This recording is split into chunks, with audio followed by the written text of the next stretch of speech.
Everything's draining so quickly.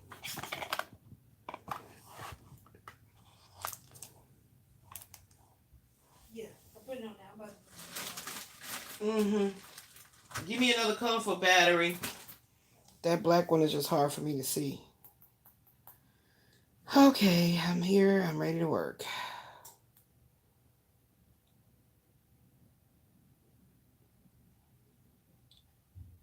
Welcome to Still Elizabeth Rise's stream. Hi.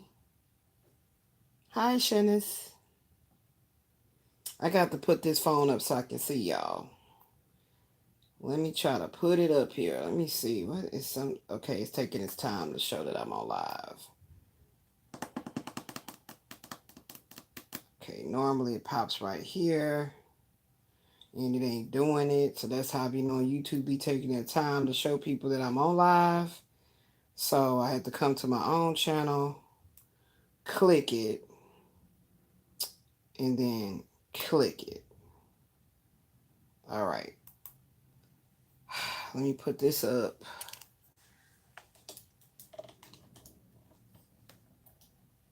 Oh, goodness. So, welcome, guys. Welcome, welcome, welcome.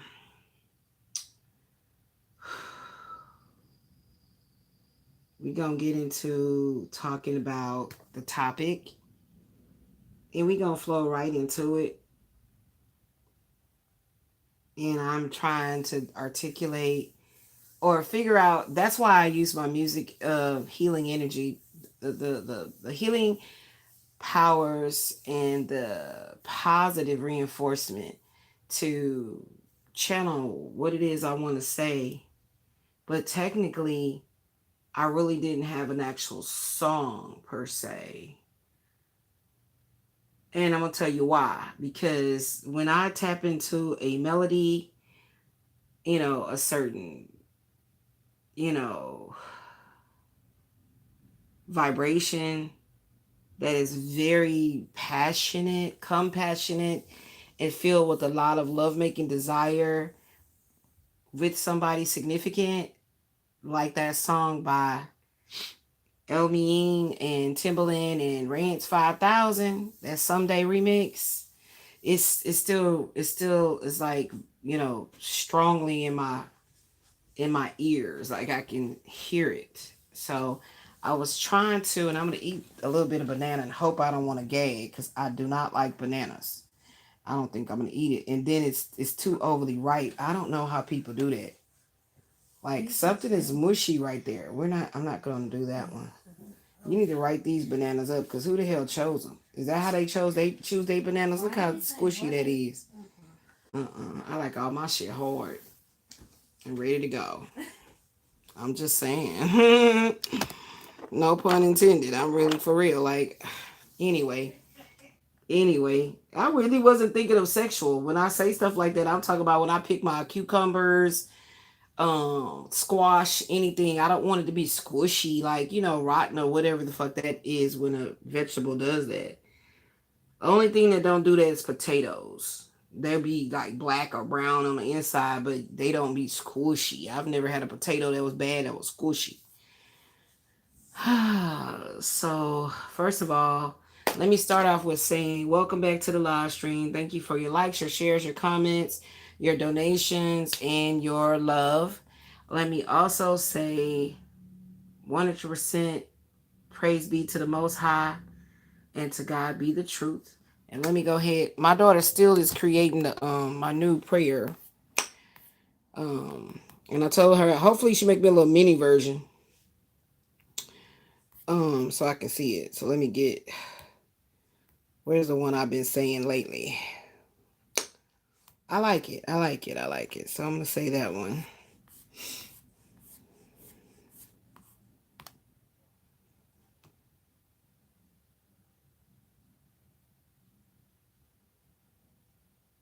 Well, I'm being guided to say this one that's above it. And it says, by earth and air, fire and water, so shall you hear my call.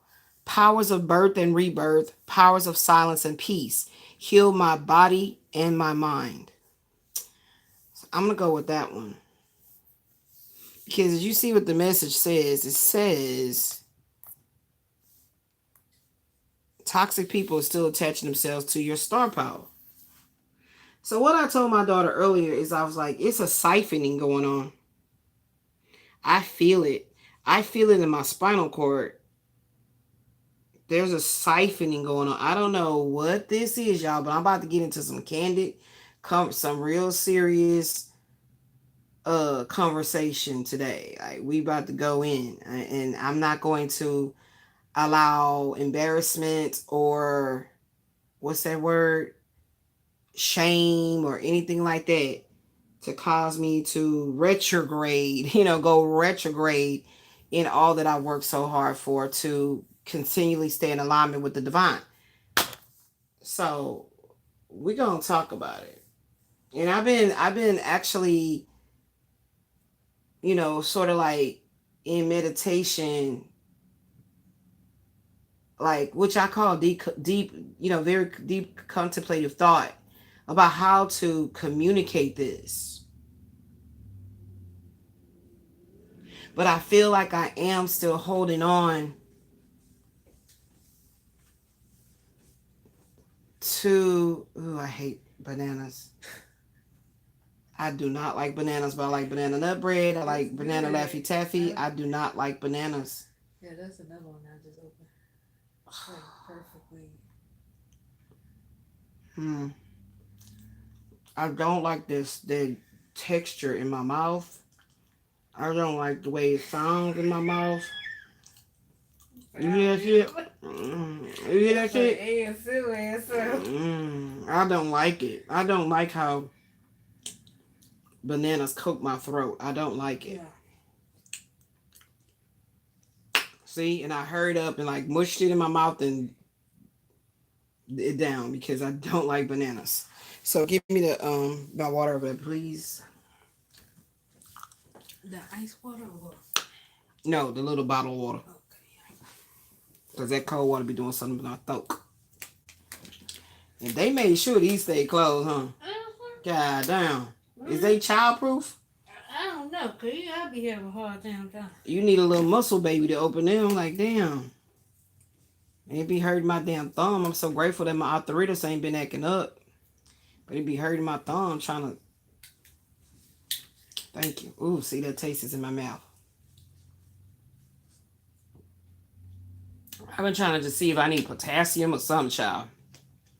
Oh, I gotta take my B12. Okay, I gotta take my B12. I'm not gonna take that iron because I don't know if it's adding to me being constipated. So I'm not gonna take the iron. I'm not gonna take the iron, child. We're gonna just take these B12s. Cause I already be having issues going to the toilet. And of course it's directly connected to my spinal cord injury. My spinal cord issue. So the other day I avoided talking about this. And it doesn't ever benefit me. You know what I'm saying? It never really benefits me.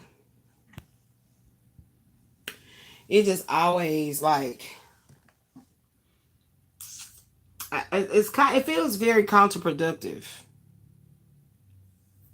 Counterproductive and counterintuitive to not fully express what I feel. And that's the whole purpose of intentionally undergoing very, very, very, I call it somewhat severe shadow work, right? Because again, I told y'all the whole reason for me just getting on board with the divine and saying, okay, all right, is because I realized that I had not been helping myself by trying to not press down my emotions or oppress my emotions, but by always trying to rationalize them without actually feeling the hurt, the resentment. It's kind of like when somebody passes away and you refuse to allow yourself to feel how you feel about that person's life and then their death. And it just be more and more of a self-sabotaging tactic that you're doing. It's counterproductive and it's counterintuitive. And so that's what therapy is for. But when I attempted to sign up for therapy, right? Cognitive behavior therapy. That means don't be trying to prescribe me no kind of pills. Cognitive behavior therapy, CBT. And they started playing around. They were starting to play these little weird ass games and stuff. And I'm like, man, I don't got time for it. I attempted to start seeing this so-called counselor, whatever their background was, whatever their acronyms was behind their name, at Harris Health Clinic here in Houston, Texas. And it was crazy as fuck because the Asian guy, if you guys ever watched that movie Hangover, I need the gum because that taste is in my mouth. If you guys ever watched the movie Hangover with the little Asian guy who be like, you try to fuck on me? The dude that was acting as a counselor or whatever looked like him, but fatter. And definitely not funny. So excuse my smacking, but I gotta get that nasty banana taste off my tongue. So I felt I was ready to talk about resenting still being in a household with my husband, right? I felt I was ready. I felt like I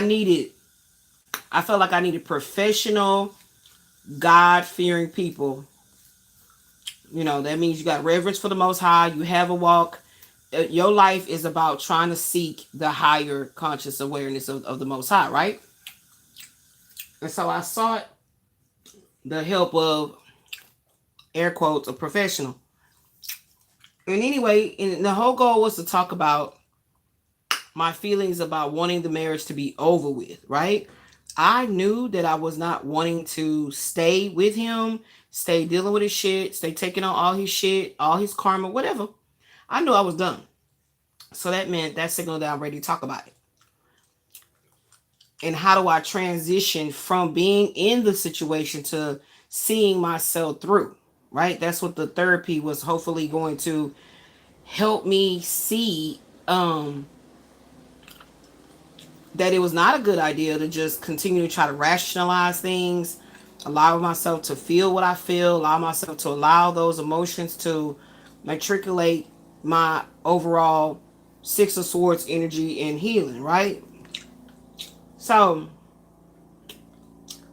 something happened where there was a question asked, and then the way I answered it was real dry. So that gave me an indication that you not the counselor for me.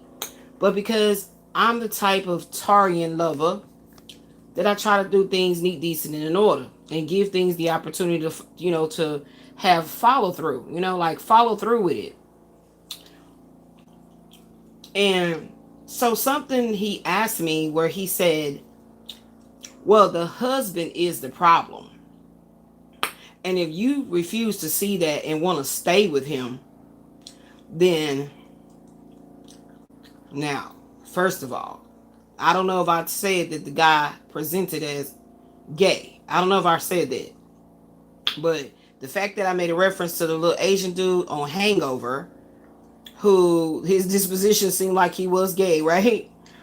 Or I don't know. He has a very flamboyant way of behaving in that particular movie. This guy was actually presenting as fluidly gay. So I got very appalled at how dare you trying to tell me on the dynamics of a feminine with the vagina, born vagina, dealing with a masculine with a born penis in a relationship called marriage. I was very appalled that he had the audacity to try to do a 1-2 snap. So he gonna say, well, that's all we have time for today. And of course, I never seen him again. Straight up. I never seen him again. So, with that being said, I knew that I'm gonna have to do this on my own terms, and however it gets done, it's gonna be beneficial overall because I'm gonna be intentional about telling myself the hard truths, and I'm gonna be intentional about doing the work that I need to do on myself, and just for the sanctity of peace in my life.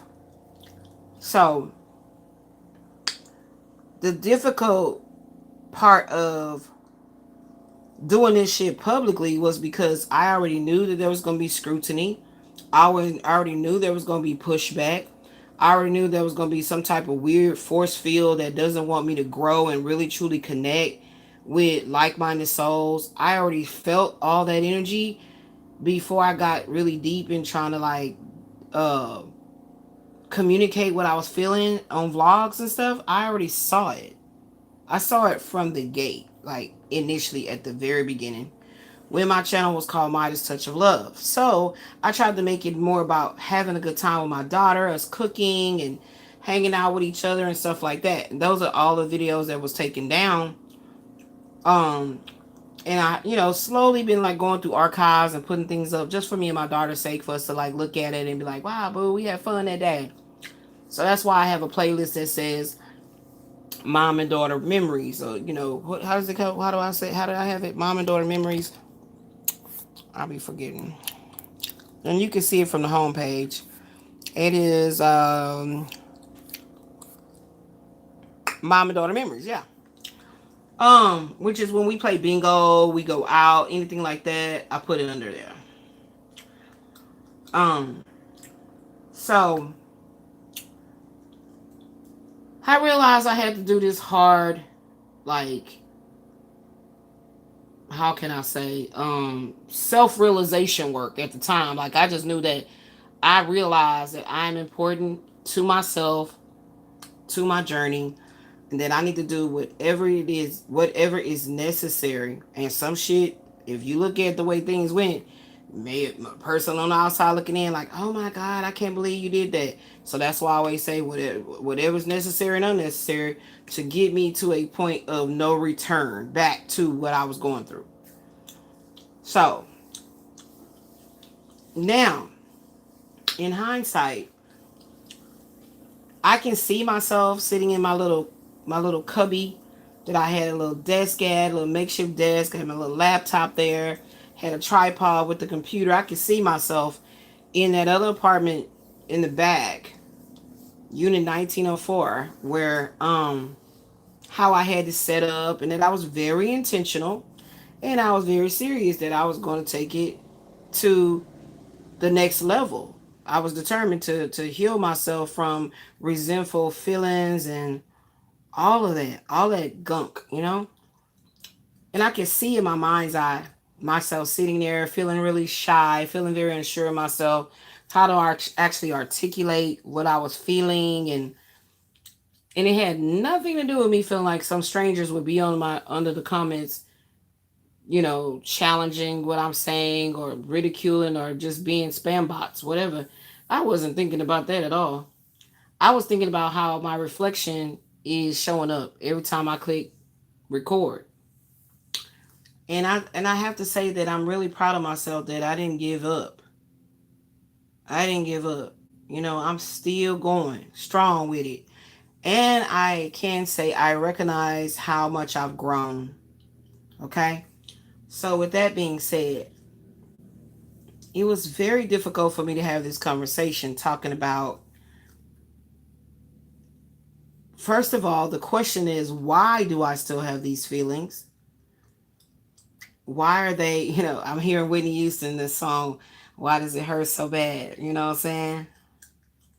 And I did go watch the Whitney movie that Heather Headley played Whitney, and then I went and watched the Bobby Christina where Demetria, I can't remember her last name, that girl can sing, played Whitney as in the Bobby Christina documentary biop. Okay, so I did go watch those because I kept hearing that song by Whitney, Why Does It Hurt So Bad?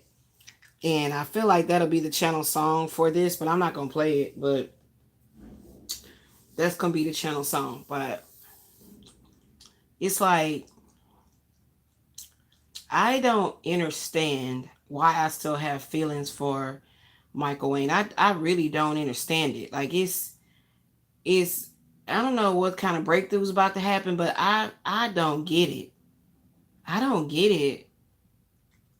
And the other day when I didn't want to talk about this, it's because I know I was in a very strong feelings of like this ex warlock lover pump master, that's what I call him, and how he's still lurking in my energy after all this time, and how badly like I want him to be out of my energy permanently, and that no matter how I try to, again, this just ties into what I was saying, not just necessarily rationalize it, but be very logical and not be an emotional wreck, an emotional basket case or raging or whatever, because you can't get nothing heard and felt through very adult mature conversation. You're not gonna be heard.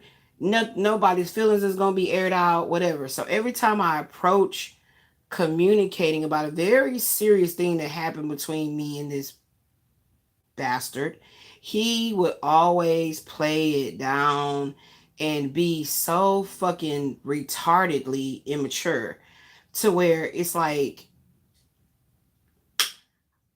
I don't like to feel allow myself to stay in the feelings of regretting meeting somebody, regretting like, dude, I wish you was never born. That mean I would have never met you. You know what I'm saying? Like, I have not gotten that angry with the man to where I actually felt that so strongly pulling on my heart, and I said it with conviction. Like, and that's why I started talking about the ex-husband, right? And here's what it is. It's because with my ex-husband, we built a relationship off of friendship, of like getting to know each other, just kicking and hanging out with one another. So therefore it created a comfort zone between the two of us about each other, that we could open up and be vulnerable and talk about certain topics or whatever.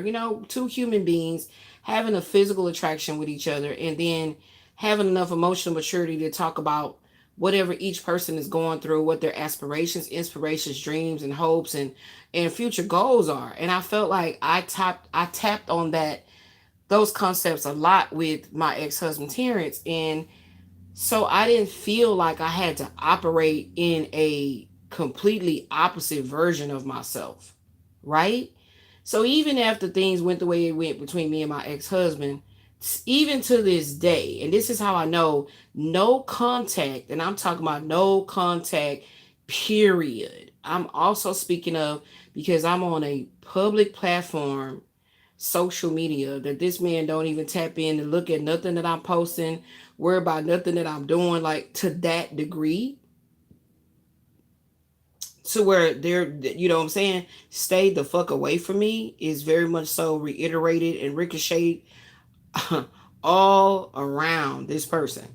Um, because even though this is what I realized, even though we don't communicate, like there's no texting each other behind the scenes or talking to each other behind the scenes, and that can go on for several months, he's still lurking.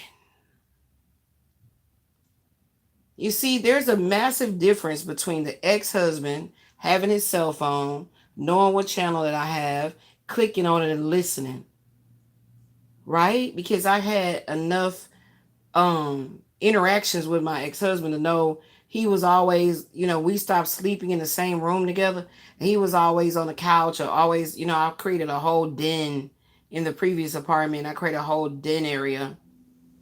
So it was like a nice little hangout, had a TV back there, the whole nine.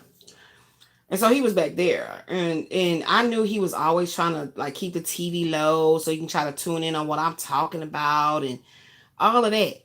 So even though he was spying on me from inside the house, like, trying to eavesdrop and all type of shit, even though, but it wasn't creepy. It was like a man knowing that he's losing his wife and it's just a matter of time, and he trying to like, stay in tune with everything she got going on. Like, I don't want it to be over.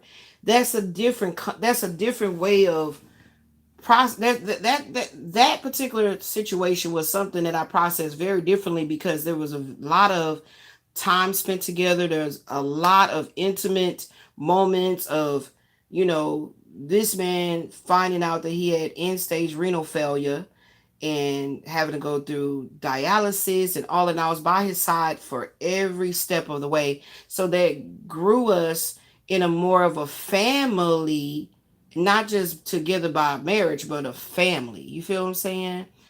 And that's very important to me. That is super duper important to me. So remember, we were talking about the Tarian lover, the Taurus, and so I knew that once he was like away from me in his own space, that I would be able to heal, cleanse, do all of that, be able to cleanse my organ field, all that. You know what I'm saying?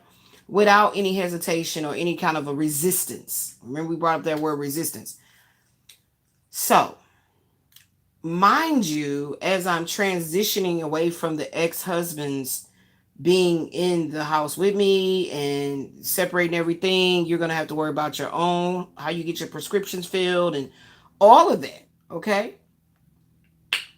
I didn't have any feelings about Michael Wayne, like none, as far as like percolating in me so deeply to where it was bothering me or pulling me or distracting me. It was not, it was there. I've always had this thing with him, but for him, but it was never something that was at the forefront of my mind. You know what I'm saying?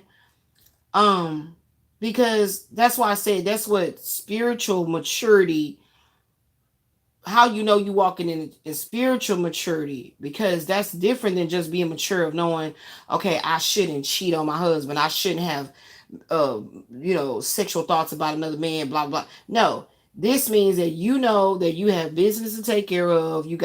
This is your family. You got to take care of your fam, and you don't have no room to be doing other things. So although I was shit, how 40s, I was in my 40s. Um, very much so sexually, what's that word called? I'm gonna just say vibrant, okay? Um, Still had my needs and everything like that and my desires, but I pressed that down to take care of my husband, be there for my daughter. She graduating school. I'm trying to go to college to get my nursing degree, like all of that. So, um, he was not ever not on my mind, but I didn't have him at the forefront of my mind. And I know exactly why. When I dreamt of him and he literally contacted me like if I dreamt of him 10, 11, 12 that night, he contacted me the next day at 10 a.m. I know why he showed back up. It was crystal clear. I knew right then it's all the things I suppressed. And I suppressed the feelings for Michael even when the ex-husband was he was still incarcerated. I suppressed those feelings. And the ex-husband thinking that he knew everything about me. She tells me everything, we best friends, whatever, whatever. He did not know anything about Michael. Not anything. So it was my secret. Okay? So all that transpired of the husband getting out of prison. He has end stage renal failure. He developed this illness like this while he was still in prison. And so I knew he was coming home very sickly with diabetes type 2, hypertension. I knew these things, but I didn't know the magnitude on what my work was going to be to deal with this man, both mentally, psychologically, and not a lot of physical, emotional fulfillment for me. Okay. So that's being very like grown up about the situation, right? And I was like, I can't abandon my best friend. That's my best friend. That's how I looked at my husband. So that's why I stayed the course and I did what I did for him, for us. Okay. I even was talking to the people at Methodist to be a donor for him. This is before I found out that I was going through shit with my health. I wanted to be a donor for him. That's how deep it was with that relationship. Anywho, so I meet the pump master. September the 20th, 2018. And the fact that, like I said, I had a non-sexual relationship, I needed to fulfill, you know, that part of me. Like it was bothering me, but I didn't realize that it was bothering me because it was somebody else in my auric field that obviously was a positive attraction because it was drawing me back, without me being consciously aware of this, it was drawing me back. So when I got into a sexual relationship with Quasi Rael, also known as the Pump Master, it ignited that memory of like, and that's what this is. It was up here. It was up here. That's what all these cards is that I created. Because I was trying to use the tarot to help me, and what came out was, yes, Ace of Swords, Page of Wands with the Six of Cups. Okay. Yeah. Yeah. Your present clarity, Ace of Swords, is being fueled by nostalgic realization or a happy memory from your past. I didn't know how this was going to play a part, but I'm seeing it now. So with that being said, I was so excited that he was back. Like, I didn't know his phone number. I deleted. I got a new phone, so when I get a brand new phone and I delete contacts and all that shit, it's intentional. Um, to let that go. So that's what I mean when I said no. There was no, busting a U-turn and hitting him up and fighting the feelings. None of that was happening because he did not have a contact for me at all. I didn't have a contact for him. So I'm on Plenty of Fish, and I'm on there because my mindset was on, opening up my mindset about communicating with the new man and all that. It was very difficult because I wasn't feeling it at all. I still was hoping that things would turn around in my marriage. I really was. So, of course, I'm getting more and more disgusted because the men that are coming after me on this app, all they want to do is have sex or whatever and have a cuddy buddy, and I ain't doing none of that. So I was like, nah. So I would get on the app, delete the app, get on the app, delete the app, get on the app, delete the app. So now I'm on the app long enough that my daughter says, Mama, did you know that they actually have a live stream? I was like, no, I didn't know. She was like, yeah, they got a live stream on here because I had wanted to sign up again. So she was like, they got a live stream on here. I was like, really? She said, yeah, look. So, I signed up my little profile or whatever, and then it actually had where you can go live. So I was meeting a lot of people, and I mean females, masculines, both men and women, like, because I'll be on that jamming, having a good time. Y'all know my personality. And so I was liking it. I was like, wow, okay, I get to get out of my shell, so to speak. So this is initially what kept me being on Plenty of Fish at the time. This is 2021. Yeah, 2021. So since I had met Quasi September the 20th, 2018, I had been off and off that app. And I did not meet Quasi on that app. I met him on Facebook. And I was like, what the fuck? So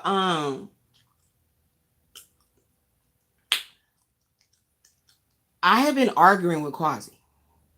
I don't think I need to say the story, but for people that are new that don't know, I met Quasi on Facebook by way of all the stuff y'all see me do here on YouTube. I first started like talking about certain things, making certain posts. I started channeling my thoughts and writing like quotes, which was my oracles. I didn't realize that's what they were going to be. But through that, Quasi came. Y'all know how they do with the people you may know. So I was determined to like get more masculines on my friend list and not have all these females, right? So I was more determined to start accepting more female, I mean, more masculine friend requests. They're there, but I was like deleting them. You know what I'm saying? So I was like, okay, all right, I'm gonna be more intentional. So the way it was back then, because I know Facebook then went through beta and all this other shit, call themselves meta now, whatever. And they would actually still put the people you may know, but it was like based on what you are posting and what your page is about, your profile is about. So Quasi came up and he had a very decent photograph, and so I clicked it and I was able to read like what type of stuff he was posting. So he was posting like basically just sharing things of knowledge, just sharing things that he was interested in. He stuff that he felt was knowledgeable for whoever's following him. That's the type of stuff he was posting. So that was the initial attraction. Like, oh, what are you on here talking about? Okay, and there was plenty of men, like I said, that eventually I started like accepting their friend requests that were doing way bigger and better things than what Quasi was doing on his shit. But again, he knows for a fact that we were friends on Facebook, but I never talked to him. You know how you just send a person a friend request and they accept it, and then they on your friend list, and you just continue to move it. So that's how it happened. Like I didn't talk to him or say nothing to him. So of course he checking me out. That's my point to bring that up. He checking me out. He didn't check me out. He continually checking me out, right? But he ain't never say nothing. He never hearted nothing, liked nothing, commented on nothing, nothing. But he checking me out. I tell motherfuckers I can feel energy, and I know when you doing shit, and whether I communicate to you or not that I know you doing it, that's neither here nor there. I know you're doing it. So when men started like commenting on my photographs, this is when I was doing my photo art. I made a guy that's actually he's actually on he actually did a video with, I can't remember this artist name, but it was reggae. And he actually did a video with him, and I ended up meeting him on Facebook, and he was like, man, I like how you be jamming, whatever, whatever. So he saw my art and he was like, I would love to do some art with one of your photographs if you don't mind. So I said, wow, okay. So he took some of my photographs and he did some artwork with it and sent it back to me. And I really liked it. So I was like, oh my gosh, wow, wow, wow. So I guess I was posting like, things like I'm really wanting to get into my art. This is crazy because this was a time where I really felt a true organic connection with the people that it was in alignment on my channel. I mean, on my channel, on my Facebook. Now, keep in mind, put a pin on it right here when I say I had an organic inflow of messages and requests and likes and all of that on my profile as I was doing on others. So it was very organic. But after I met Quasi, and this is how I know that he was stalking my page and doing energetic work on me, because everything turned dark. It was masculine. My friend request like tripled. All these men and all these like people that say that they do witchcraft, they're witches, they're this and that. It just started flooding my friend request. So I'm like, what the fuck is going on? What is this shit? So now I go through being defensive and trying to like block all this shit out. But the more I tried to do it, the more it came through in all kinds of ways. Um, so it got so convoluted I couldn't see who was organic and who was. So I just started deleting like not deleting everybody, but like blocking everybody. So if I literally got into a mindset of like, oh, I'm blocking all you bitches, I could have blocked somebody that didn't do anything, but blocked somebody that was organically a real account and all of that. And that was happening. This is how I know I was doing that, because somebody let me know, like, Wayne, why you block me? Like they may have had another page, right? And it was like, hey, what's going on? Why you block me? So I was like, wait, I didn't block you. That's like, yeah, you blocked me. You blocked my other page. It's called such and such. I was like, oh my gosh, I'm so sorry. I was wondering where you were. I was like, yeah, you blocked my page. Can you unblock me? So I'm like looking at, what he say his page name was, and I'm going to go find it. Now it's all these goddamn blocked people. So I got to literally find it. Oh my gosh. Like that person was like, well, this is my backup page. So yeah, I'm sorry that's going on with you, because I had to tell, that kept happening to where I had to tell the people what I was going through in regards to this massive explosion of friend requests of all this nasty ass energy. And I had to speak on it because people were getting deleted and they were wondering why. Like they were actually just deleted, not blocked, deleted. And I was like, I did not delete you. And they was like, yeah, well, I was wondering what happened. I was looking for your posts and stuff.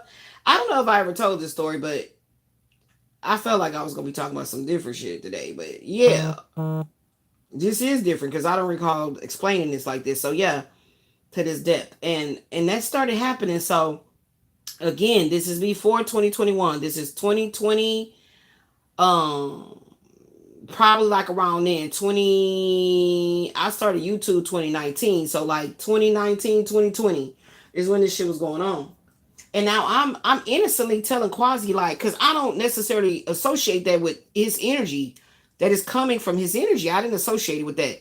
So I was like, oh my gosh, why is these type of people sending me friend requests? So I was screenshotting the shit that was on their channel with them showing they doing rituals and all this type of shit. And he was sending an emoticon that wow, the emoticon at me, like your exclamatory, like wow, like he was sending that, like, oh, I don't know. So I was like, what the fuck? I said, oh my gosh, like what's happening? My whole channel, I mean, I keep saying channel, my whole page is changing. Like, I don't know what's going on. So I was screenshotting showing him all these friend requests. He's like, damn, wow, wow. Okay, follow me. So the reason why sex stopped between me and him is because I started feeling this strong, very strong pulling down energy about him. And I kept feeling like something is not right with his energy. So it started making me clash with him, lash out at him. And the way he would respond is what gave me an inside look into something isn't right about you, because someone that I'm accusing by saying my page didn't go crazy till I started dealing with you, right? And that masculine would be like, what do you mean? Like, mind you, we had already met up with each other and been sexual with each other. Keep that in mind. Excuse me. And many guys, many men was like, several men was trying to, like, be sweet on me and all that, but it was very respectful. It never crossed no lines or nothing like that. And he saw that. He saw that. He saw comments on my photographs, stuff like that. And so I don't know what kind of work this bitch was doing, but I felt it. So none of these men do I want to have sexual relations with or nothing like that, right? Now, let's talk about it. If I'm taking care of a sick husband that is very, like, rude and nasty in his disposition, his mentality, his mindset, and his behavior and his emotions, he's really treating me like I'm the one made his kidneys fail. I'm the one gave him hypertension and diabetes type 2. That's how he was treating me. So I'm feeling some kind of way in my heart space, and I'm feeling some kind of way. My ego is like, bitch, we got to do something. We got to, you not finna just, I started losing my hair. I started, like, getting real bloated, and that's when my health started taking a turn. Now, keep in mind, I had been diagnosed with stomach woes, like gastrointestinal problems, in 2014. So I meet Quasi in 2018. So I'm not going to associate my health woes with him, right? I don't even know him. But because I was diagnosed with this in 2014, I'm taking meds for it. I'm getting all these ultrasounds. I did a colonoscopy, like all this stuff. And then they said, well, your immediate issue right now is you got to get your gallbladder taken out because you got horrible gallstones. And if it bursts, you could become septic. You could be a potential danger with sepsis or whatever. So you got to get your gallbladder taken out. So after I did that surgery, it seems like I went on a decline. Whatever they did to me to butcher my stomach caused my stomach wall to loosen up and weaken. And I got 2 hernias from where they put the laparoscopic thing inside me, right?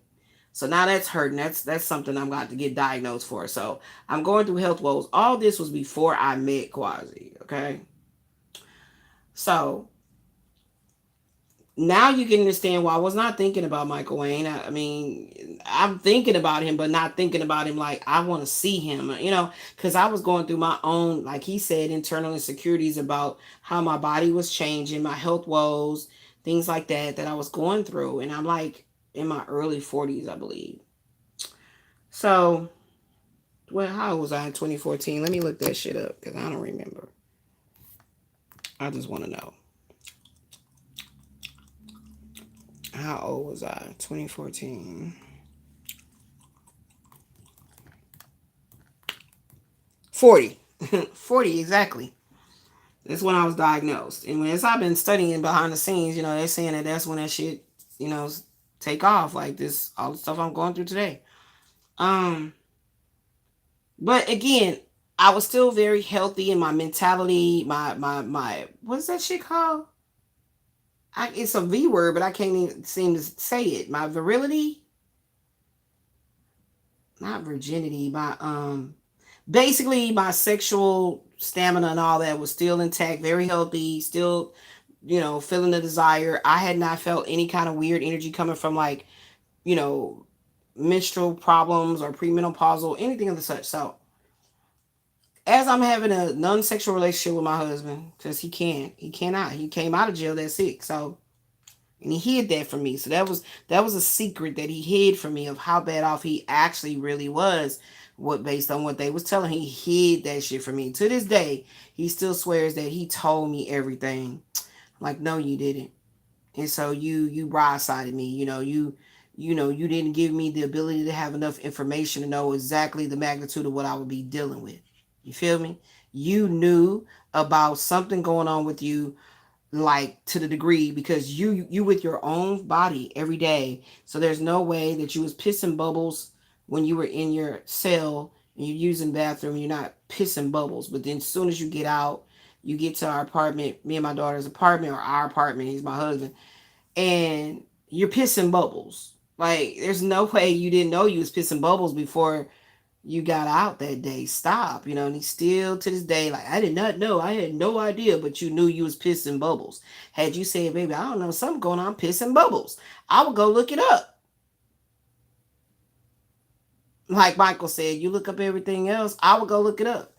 Anywho, so, you know, so at the gate, he started acting like, the ex-husband, like, I'm reading him wrong. It wasn't like that, whoop the whoop. But we ain't gonna go down that whole road. We not gonna go back down memory lane on all the treachery shit that he was doing from day one of getting out. Okay, we're not gonna do that. But the point was, we had a non-sexual relationship because he couldn't have an erection. I mean, he couldn't have an erection, couldn't get an erection due to his kidney failure. Okay, that's another thing. When he was telling me, I'm not being able to get an erection lately, I was like, okay, why wouldn't you tell me that you're pissing bubbles and I'm not getting an erection? And then I would have been able to look at that and be like, oh my gosh, I wondered if it could be your kidneys. So guess what would have happened? As soon as he's out of jail, he's out of prison rather than saying just the county jail. And I would have been saying that. I was his spokesperson. I would have been saying that, hey, he was, because he acted like he was ashamed to tell these doctors that he was incarcerated for 13 years. Like they're wondering why you presenting so toe up, right? And I'm the one had to say, well, he just recently was released from prison, October the 4th, 2012, and blah blah blah blah. You know what I'm saying? Because he refused to say it to the damn people. Dude, they're wondering, why are you presenting this fucked up? Like, why didn't you come based on what your blood pressure is, what your blood report telling me? You should have already been seeing documentary that, something documented that you have records in the ER previous to today. What's going on? So I had to fill in the blanks. So I realized right then straight away something was psychologically wrong with him, that he felt like ashamed that he got out of prison. But these white, Asian, Indian, whoever doctors, they're strangers to you, and they're in a position to help you. They can't help you if you're holding back information. So I was frustrated at the gate. Like I said, shit was fucked up from the gate. But I still stood in there. I still stood in there. Okay, 10 toes down, being for him, being his advocate, always having this emotional reasoning going on within myself that how would I behave if that was me? I was always approaching anything I did to be forward for my ex-husband to have a forward moving progress, to know what's going on with him and get the real true help and treatment. I did everything in a mentality that what if this was me? So when I'm being his spokesperson, I'm speaking it from the perspective of him being a man. Maybe he's feeling ashamed. He's still not talking about his erectile dysfunction connected to the end stage renal failure. And I keep talking to him and saying to him, look, because now I still don't know. I still don't know that that's what's wrong with him, right? And the doctors are acting like they don't know, right? So they're just treating his symptoms. And I'm getting pissed off about that. So now that's becoming like a little bit argumentative and debate. And when we're at the ER, and I'm like, look, he already been here. This is the third time, blah, blah, blah, blah, blah. And the husband was just sitting back in the cut like, damn, my baby love me. She fighting for me. But I started having those feelings of resentment because I'm like, dude, I am not trying to be your mama. You need to speak up for yourself. Why are you sitting there acting like you wasn't just at the house throwing up a million times? Why when we get here, it's like you have this disposition like, oh, I'm good now. We can just go back home. No, we're not. I did not sleep. You were throwing up all night. What are you talking about? Something is wrong. Anywho, so that's just a little bit of, I start feeling this real fucked up feeling when I talk about that shit. Like it's, oh my God. Anywho, so I had no outlet, right? I didn't drink. I didn't smoke. I didn't go to the gym no more. Okay. Because something was not right in my stomach. And I was like, man, I don't feel good. I don't feel good. And that's what finally led me to be going to the ER because I started having pains. And, they were like, yeah, let's see what's going on. And yeah, looks like you have some gallstones going on here. And that's the reason why you've been feeling like you've been feeling. And you've been going to the bathroom a lot. We want to do a colonoscopy. Da, da, da, da. Right. So I'm like, what the fuck?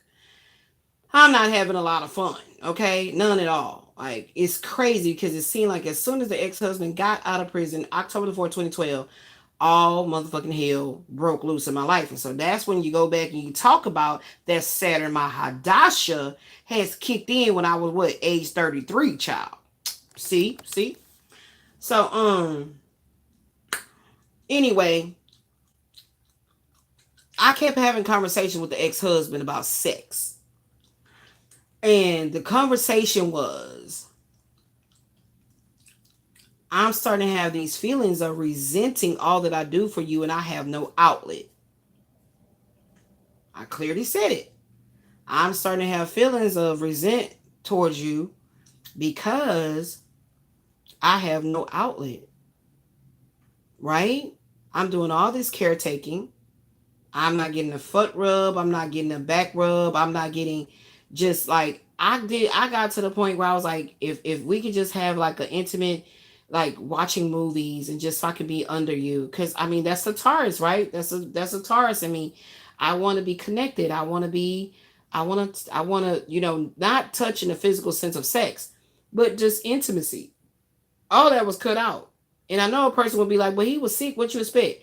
Again, yeah, I'm not going to give all the grimy details to point out that he was still eating cheeseburger, double meat, water burgers and fries and all this shit. He was still communicating with the brother, sister, family, whoever, but yet I'm not being communicated with. Other than, babe, I think I need some more of my blood pressure pills, babe. Like, you know what I'm saying? Think about what I'm saying. Just think about it. Think about it. There's not a lot of footage. There's not a lot of footage here on my channel about that ex-husband situation because it's something that I'm still reeling with.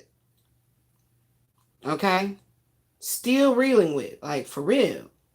So anywho, I know that that's the case, right? I know that that's true, that I'm still healing from the resentment of being taken advantage of and used.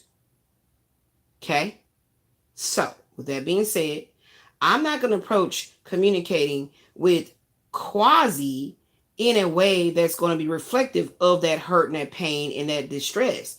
No, I looked at him as a homie, lover, friend situation, but more so homie. And then the lovers happened, but the friendship never grew. Yeah, that's what happened. So initially my attitude was, I just want to have sex. I just want to have sex and I just want to release my pressure. Okay, that was initially my attitude towards meeting Quasi. That was it. Straight up. Immediately thereafter, doing this, no, I'm not having any regrets or any like, oh my God, I feel bad for my husband. No, that's how I knew it was over. The fact that I said that the whole entire time I was not actively pursuing penis that could take care of my needs. I was not actively pursuing the kind of penis that I know can take care of my needs. That's how I know I was still in it. I was still trying my best, right? So we get to the point where I'm saying to him, I'm resentful of how I get no intimate connection. And he's like, babe, I wish I could make love to you, but I can't because you know my situation.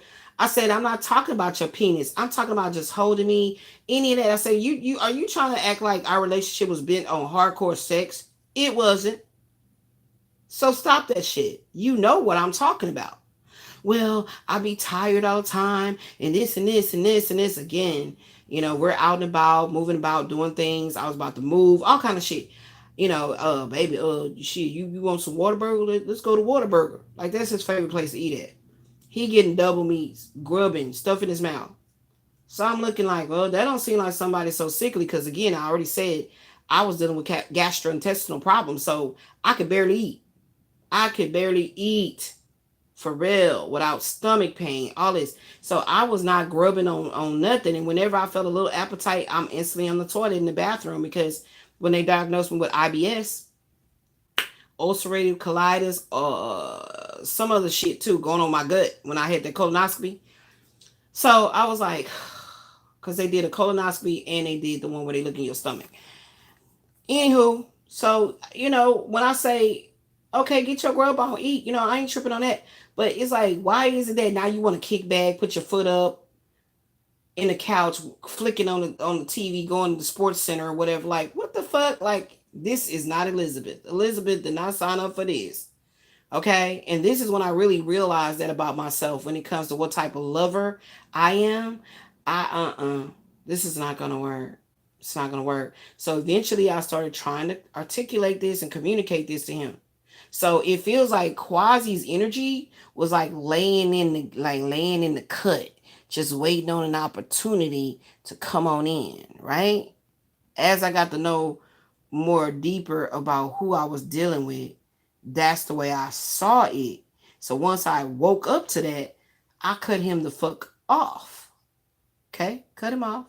So there'll be moments where we're not doing any damn thing at all. Like, but I'm just going back and forth. Like, what? Leave me alone. I don't understand what's going on with you. Why do you behave like this? Why do you act like that? Won't you just work things out with your baby mama? I think that's what it is. I think that you might still be, feeling feelings of her, and that's why you can't really give to another woman the way you need to be given to another woman. I said, I am not feeling good about this sexual shit that's going on. I don't like it how you feel like you just gotta put it on a timer where you, babe, okay, well, I gotta get back out there to drive and shit. You ain't making no buku bucks driving around celebrities or some shit like that, nickel. You a Uber driver. Stop acting like you some doctor or something and you gotta go in, you gotta do 12-hour shifts, you're doing surgery, you got stop with that foolery. You're not gonna put my sex drive on no timer.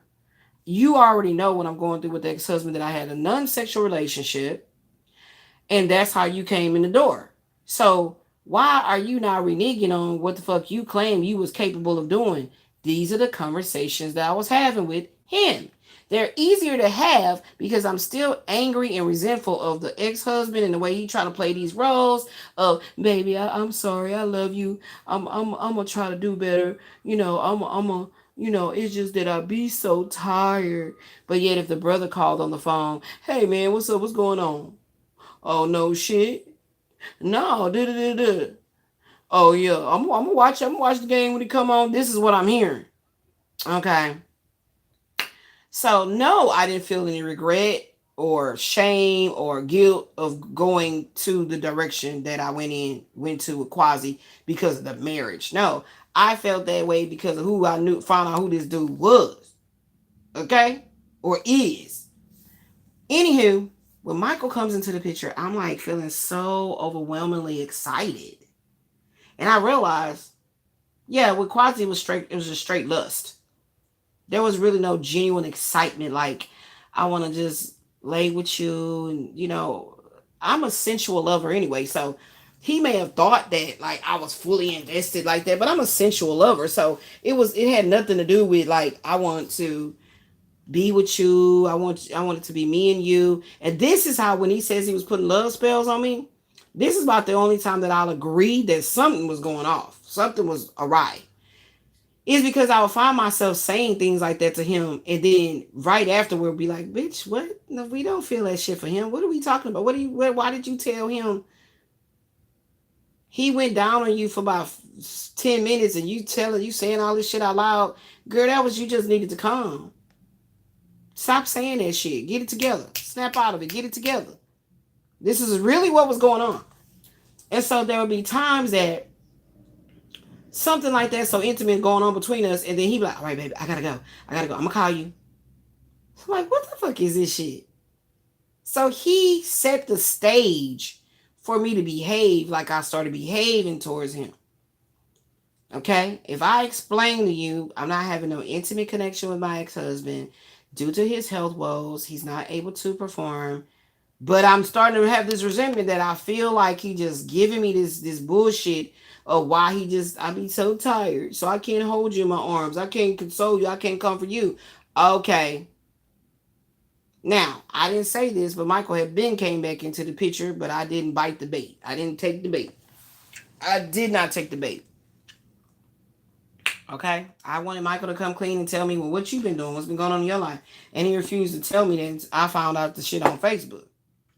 So I was like, oh, okay. So that's what's going on with you. Why you lying to me? Man, you over there with a whole husband, and you want to try to... No, but I didn't contact you and say, baby, I miss you. Can I see you? I didn't do that to you to put you in a situation where you know I got a situation. I didn't do that to you. What are you talking about? I wouldn't do that to you. That's why I haven't came towards you. What are you talking about? Anywho, so fast forward life. All this shit transpired to the point where the ex-husband is gone, out of the picture. Now I got to work on getting this warlock pump master bitch out of the picture as well. So when Michael comes into the picture, I feel like I have to tell him the truth.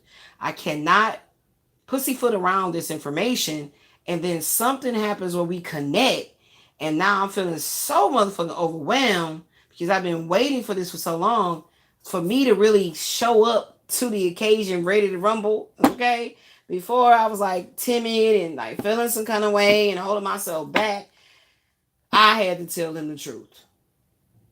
And it was very difficult to start telling him slowly, yeah, I'm not divorced, but I'm separated. Okay. Legally separated now for such and such amount of time. Because me and ex-husband legally separated January the 9th, 2020. Okay. And so Michael comes back in the picture 2021, October. And I feel like, slowly I can tell him these truths because I never wanted nothing to go great between us. And he like, but you lied. You didn't tell me. I couldn't have that on my consciousness. Like, no, I can't do that. I'm going to tell the truth. I got to do that because if we're not going to meet eye to eye with the situation of what I'm going through, what you're going through, then we not ready for each other. Because I'm very much spiritually mature enough to know it's not going to hurt me. It's going to help. It's not going to help me. It's going to hurt me to be lying about what I'm really going through and just going with the feelings of like a physical want to be together attraction. No. And by dealing with Quasi, I'd already had practice in telling the truth, articulating the truth, and expecting for the man to show up with that same disposition. So, but the feelings for Michael just kept growing and growing and growing and growing and growing. And it was like compiling, and I didn't understand what was happening. And it felt like the more that I'm trying to pull completely away from Quasi, the more Michael was like in limbo. I'm like, what? Something is wrong right here. Why are you just not telling me the truth? Just tell me straight up. And he's like, what? I'm talking. I'm telling you, I'm like, nah, you holding something back. You hiding something from me. But the whole time I'm feeling this energy with this Quasi dude getting worse. It's worse. It's worse. And it's literally because I'm telling everybody the truth. Okay. I didn't just tell Michael the truth. I'm telling everybody the truth. I told the ex-husband this is what it is. Yes, I met this quasi dude. This is what happened. Okay, this shit is over with you. I'm telling you. It got real, real, real scary. But I didn't give a fuck. I had to free myself from these bondages and shit. So I told Quasi the truth. This shit is over with. I'm not dealing with you. And this is before I started feeling the feeling so strongly for Michael. Is because I felt toxic shit all around me, just trying to take me out, trying to stuff out my light, trying to take out my physical life force. That's what it felt like to me. That's how strong it was. These strongholds, these toxic connections. So literally, when Michael would like be more vulnerable with me, and and it's just something I felt radiating from him. It was, I don't know how to describe it, but it's something I felt radiating from him of like a real softness and like a real approachable. He felt very approachable to me, and we had been together before in the past to where I never felt like, I felt my intimidation was because I was afraid of like letting go to get hurt. Like I just, I don't know why I acted that way with him, but I did. I never ever show vulnerability towards him because I was totally afraid of him hurting me. And I didn't feel like I would be able to bounce back from that shit. It felt like baby daddy shit. It really did. That energy with him felt like the way I got through and over the Ashley's dad, it felt that kind of strong. So I was like, I just can't, I won't say nothing about loving him, and I will not. So I had to hold all that shit in, and he felt like, man, I don't know. And he didn't know how to express his goddamn self. I knew how to express myself. Always knew how to communicate my feelings and shit. I just wouldn't with him because I felt like he was being superficial. He wasn't getting deep to let me know who he is. And I was like, I ain't got time. I just got to work, try to take care of my child and all this. And I ain't got time for all that shit. I ain't about to give in and nothing. Fuck that. And I've been acting like that for the longest time. But it was mostly because of my devotion to my ex-husband, that he's locked up. He's about to come home. We going to work the shit out. We going, you know what I'm saying? So that's what that really was too. I wasn't going to be, you know, pulling another man into me like that. And then now he out, man, what? Man, I just did not want to feel no shit like that. So I definitely didn't tamper with Michael Wayne. Like, no, no, and it's gonna sound fucked up, but I gotta say it like this just so we can understand. Like any other man, I could have dealt with the breaking up or the it's over, but not with him. I would not have been okay with that. That's what I'm trying to say. I would not have been okay with that. I would have been so hurt, so fucked up, so I could not. But anyway, so just recently, when I'm trying to tell Quasi some more important, pertinent shit, and he completely play it down, he completely ridicule it and act like it ain't no big deal, and just try to put it all on me and not take no accountability, no responsibility, and that shit has been eating at me. But the craziest fucking part about it is, this sounds so fucking ludicrous and crazy to me, is why do I want this nigga to be dead out of my energy, like gone completely, because I feel like he blocking something for me. He specifically is the one blocking some shit for me. And I don't know how to fucking go past it without it becoming all out fucking war. That's what I'm trying to say. I feel like it's about to be a motherfucking war. I feel like it's about to be a motherfucking war. Seriously, because it's like, dude, get out of my fucking field. Get out of my energy. Get out. Get out. Stay out. Like, when I get some money, a good enough lump sum of money, I'm gonna buy myself a brand new phone. Right? Because this phone that I be excuse me, this phone that I be live streaming on is old anyway. And they keep on like, it don't got no memory on it, like it's all fucked up. So I have to get a new phone anyway, right? I gotta get a second phone anyway. I forgot to put this on charge. Everything else on charge. Okay. And I'm gonna get this phone number changed. The number that Quasi got, I'm gonna get it changed. And I never, ever, ever want to have nothing to say to him again in life. Like, the only thing he'll ever hear about me is trying to be nosy and stalkerish on this channel some kind of way, somehow. But I'm determined. As soon as I get enough money, I'm behind the scenes asking the universe to put in alignment for me to figure out how to way to go ahead and secure the phone and pay it, pay it off later, like pay it off in segments, something. Because I'm ready to change this fucking phone number. And this is something that I've had to do to get rid of the ex-husband out of my energy permanently. Because it's something about them having the ability. Let's say I don't get on YouTube no more. I stay off YouTube for 4 or 5 months, 6 months, whatever. Them having my personal phone number, all of a sudden I'm getting these goddamn ghosts, ghosts from the past as text messages. I know how these niggas operate, and I've dealt with it long enough to know that they don't go away easily. They don't stop stalking and all the bullshit easily. And so they feel like, well, at any given time, I can keep up with her because I can click on her lives or click on her videos. Oh, she's still staying in the same place, woot woot, and just feel some type of security blanket about knowing that they're tapping into me, but I don't see that they clicked on the video. I don't see that they clicked into the live. There's no footprint. But with the ex-husband, I don't give a fuck. He can watch whatever you watch on this channel. I don't care, and he know it. It's been going on for what? We in 2026, so that's been going on for years. You know what I'm saying? Of him tapping in and all of that. I don't give a fuck. Don't bother me at all. Not at all. But you will not have no phone number directly text me and say a damn thing to me. And this is all based on the fact, because y'all see I had not been getting on YouTube. Every time I get on YouTube, it's a weird ass energy on this particular platform that I cannot stand. So the day that I'm not on here for like, the day that happens, that you guys won't know because I won't make no announcement. It just, I won't be posting or nothing no more for however long. You gonna see, because I've been saying I don't like it. I've been saying it. It's a weird, it's a very nasty, strange energy about YouTube. When I was getting on live stream on Plenty of Fish, even though that was an app, that a website app, whatever you call it, that was like predominantly made for you to network and with people to date, and have, relations, whatever. It was, mostly for that, like matchmaking type shit. I still felt very comfortable when I got on my lives and I was doing whatever I was doing on my lives, kicking it, polishing my nails, cooking, whatever it was. And I never felt like, oh my God, I hate this thing. It's so creepy. It creeps me out. It creeps me out.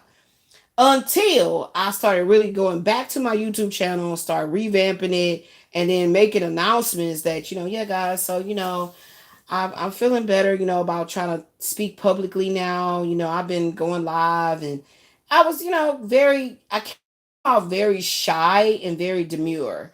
When the truth be told is that I was trying to get my voice. It was not that I was shy. It was not that the vibrant, buoyant, funny, wild personality has always been me, but I did not feel comfortable trying to articulate that or let that show when on the backdrop, in the background, this bullshit going on. I'm not faking phony like that. I'm not faking phony. I can't,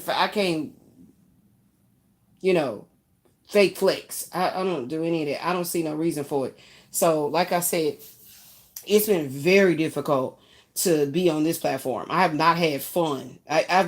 There's not been, they sent me a little notice talking about, you've been on YouTube 7 years.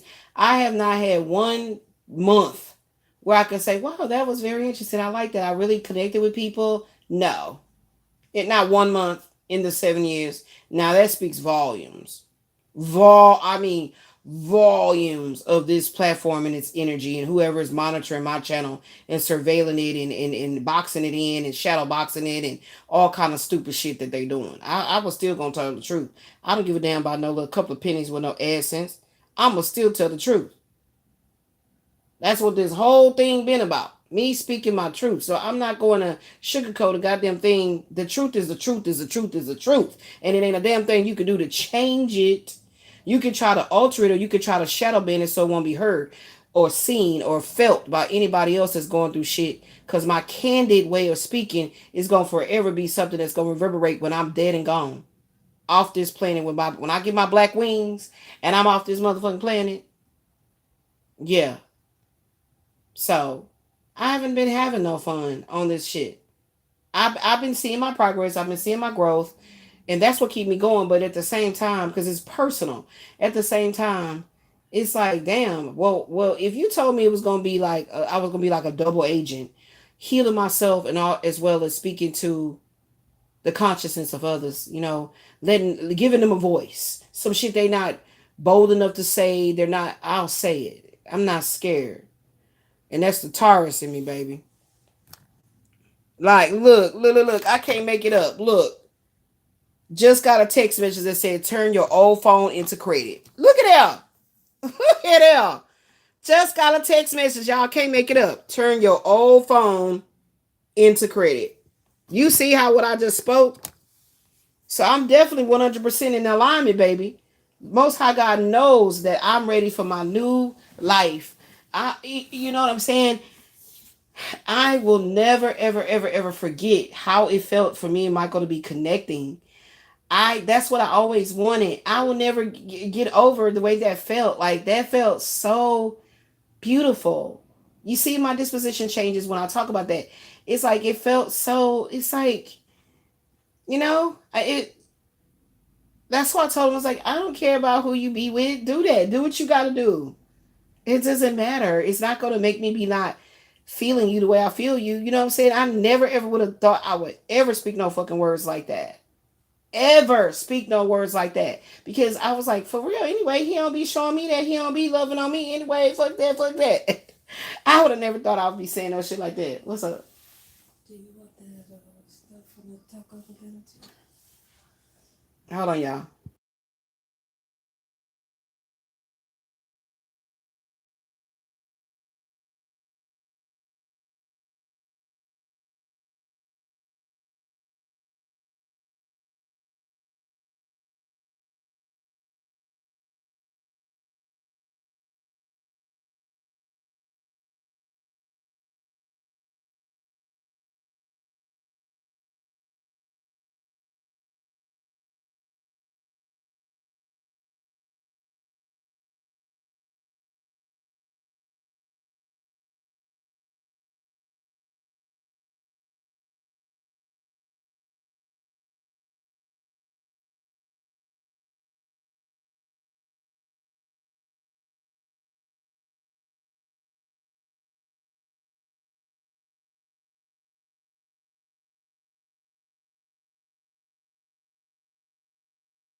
So yeah,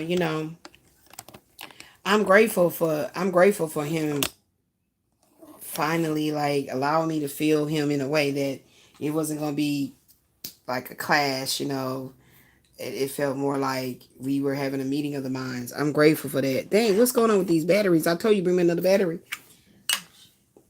And this one I thought was already fully charged. The little pod right here. There's some kind of energy going on that keep pulling everything down strongly. Like we can't keep no batteries charged. So, like I said, just recently talking back to the pump master, Quasi again, that's why I was like, you gotta stay out of my energy altogether. I gotta get my number changed. I gotta get my number changed. I gotta get my number changed because I don't want you I don't want to have no ability to cuss your motherfucking ass out directly. That's what it is.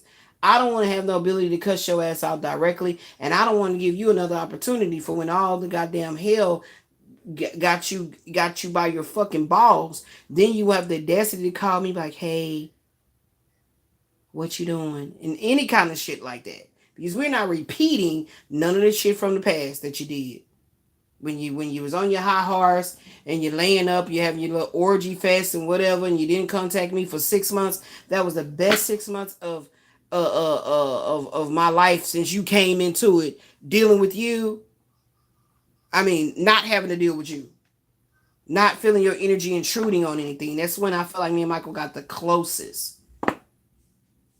Absolutely. So that's why if you want to know, and I don't know when we broke up or whatever we were doing, we broke up. What are you talking about? But thank you for staying the fuck away and dealing with Anna and Majis. I mean, what Majis? Jamise and whoever the fuck else. Thank you. Thank you. Like, how creepy can you be? You know what I'm saying? So, Ultimately, I feel like this dude's whole agenda was to tear me down, stop me, block me, sabotage me, the whole fucking nine. And the fact that he feels like he succeeded with that, and the fact that I'm spoiled goods and Michael wouldn't want me and all this type of shit, it's like this motherfucker is literally taking on that same energy of Terrence. And they're both some very distorted, imbalanced Libras. Imbalanced as Libras, okay? Like, oh my gosh. So here we are again, guys. I don't know if this retrograde was responsible to make this positive pivot, but from based on what this star card and the devil is talking about, this is talking about, first of all, me really wanting my money. Me wanting to be making my money, doing my thing. You know, I was on bingo and somebody asked me to like do a reading for them or whatever. They asked me a question. I'd be feeling like those be little trickster spirits coming into my life, and I just say, well, what's the problem? She said whatever she said. The person presented themselves as a feminine entity, so I was like, okay, and I gave them what I said, and I didn't pull no cards or nothing. Okay, y'all don't see me pulling cards when I'm talking right now. So I give my psychic intuitive counseling sessions. The cards are actually tools. They're not a necessary evil. Okay, they're tools. So anywho, what I had came up with behind the scenes was that's what this Ace of Swords and this Page of Wands is talking about. This Page of Wands was talking about where is it at? Hold on, I wrote it up.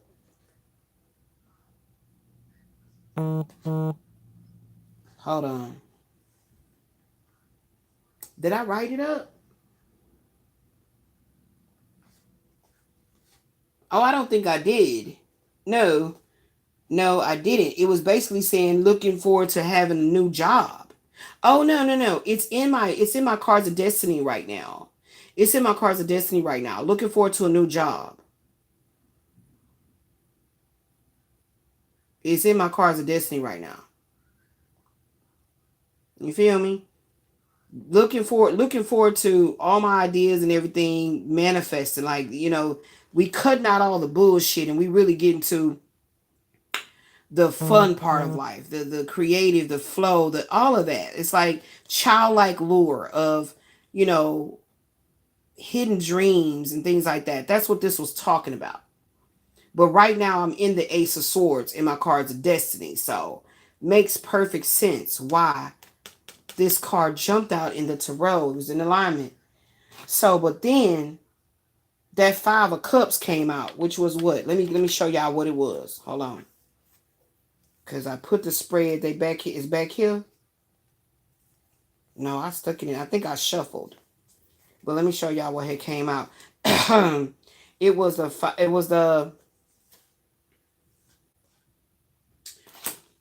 Five of Cups in reverse. So I be putting stuff back because I don't be want to come on here and talk. I really don't. I really, really don't. So if y'all see me go hiatus again for a good minute and you don't see me post nothing, you don't know why I've been saying it. I don't feel like I'm ready for something to break. I'm ready to break this yoke. Let's go ahead and fry this egg up. Okay, so anywho, this is what came out. And then the Six of Cups came out. Okay, that's what came out. So it was the Five of Cups in reverse, the King of Cups, and the King of Pentacles. And it was saying that a powerful transition from grief to complete emotional and material mastery. Emotional intelligence moves you forward. Okay. Also with that was emotional maturity, forgiveness and healing, no longer mourning over what's lost. The song by NSYNC, Gone. I think it's Gone. I put So Gone. I guess I put So Gone because I'm like, yeah, I'm so gone. I'm so done with this shit. Okay. And then we got Yes. A recent disappointment has had you disgruntled, but you do move past it with emotional maturity. I mean, it was just so profound. I had to write this many cards. Emotional security and financial security is what you're manifested, and that's these two together. So this is their quasi fuck face. And you see it says moving on from past regrets, healing, growth, acceptance, and forgiveness. Okay, okay, and I have to. I don't know how much more longer I'm gonna be doing my shadow work, and I guess right now I'm at that pivoting because it's like I'm really at the point of no return, I'm just ready to move forward in my life. I don't want to deal with no more of this unnecessary dumb shit because I can't get out of being logical. That's that ascendant in Aquarius. I can't get out of that logical aspect of this shit. Okay? That is illogical to consistently try to have somebody have a meeting of the minds, and it's like I can see your demise. I can see what your karma gonna look like because they show it to me. And when I tried to get you to soften the blow of it, you like, well, anyway, who are you? Obviously, I'm the best bitch you ever met because you won't let go. Let go. I'm going to feel that energetically that you have let go and moved on. I don't give a shit if you become a monk, a celibate, no more masturbation, no more pumping your dick. It doesn't matter to me. Just get out of my fucking energy. And this was our last straw. I got enough evidence to prove that you knew what was going on, to prove that you, when I was talking to you about what I was talking to you about, you already knew something was brewing. And I got it documented and proven. And I don't need to say nothing else to you. But when I'm literally like just letting everything, marinate, I can't believe this motherfucker. Right? Mm-hmm. So this is something altogether different. I don't know what this is, but they telling me don't put that up. Leave that over here. Okay. So instead of feeling like the victim of past sins and crimes against you, you're taking emotional control of your life. 5 of Cups in the reverse. So as I told y'all, the hit came out, in the reverse. Okay? And then we also got leaving your troubles behind, from chaos to calming your nerves. That's what I meant to write. I forgot. I think me and my daughter was talking and I got distracted. From chaos to calming your nerves. I forgot to finish writing it, y'all.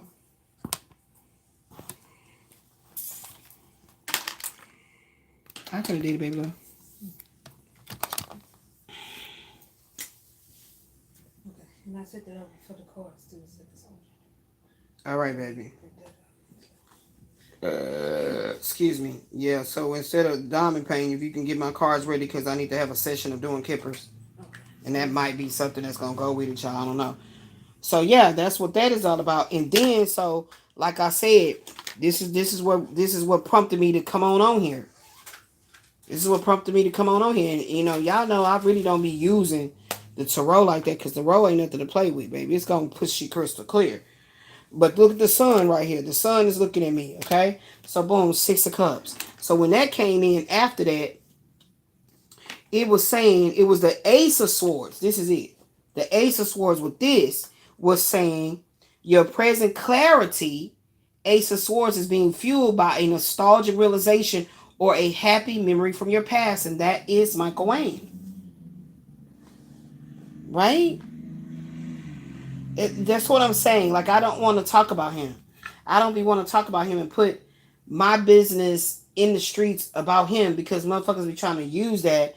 But then I don't give a fuck. And that's how I've been being very bold with it. Because you can't be hiding your love light because you don't want nobody to try to snatch and slap the fuck out them bitches. Walk up, So, yeah. So your past is now inspiring you. Your past is now inspiring your future projects and dreams being fulfilled. Okay? So that's what that is saying right there. Okay? And then, so I'm like, okay, so I'm shuffling and I'm like, okay, so we're going to be able to move past. We're going to be able to move past something, huh? We're going to be able to move past all this, right? So, boom, I bust open the deck in the star because I heard clearly, I want you to make a card about the star. So I was like, okay, the star card. Okay, cool. So I'm thinking I'm just going to make a card that's simply talking about what they wanted me to see about the star card. But it's like when I bust open the deck, there was the star. So I was like, oh my God, hide yourself. Oh my God, you are telling me to look at the star. But look what was right next door. The devil. The devil. And that's what prompted me like, oh no, I can't get away with it.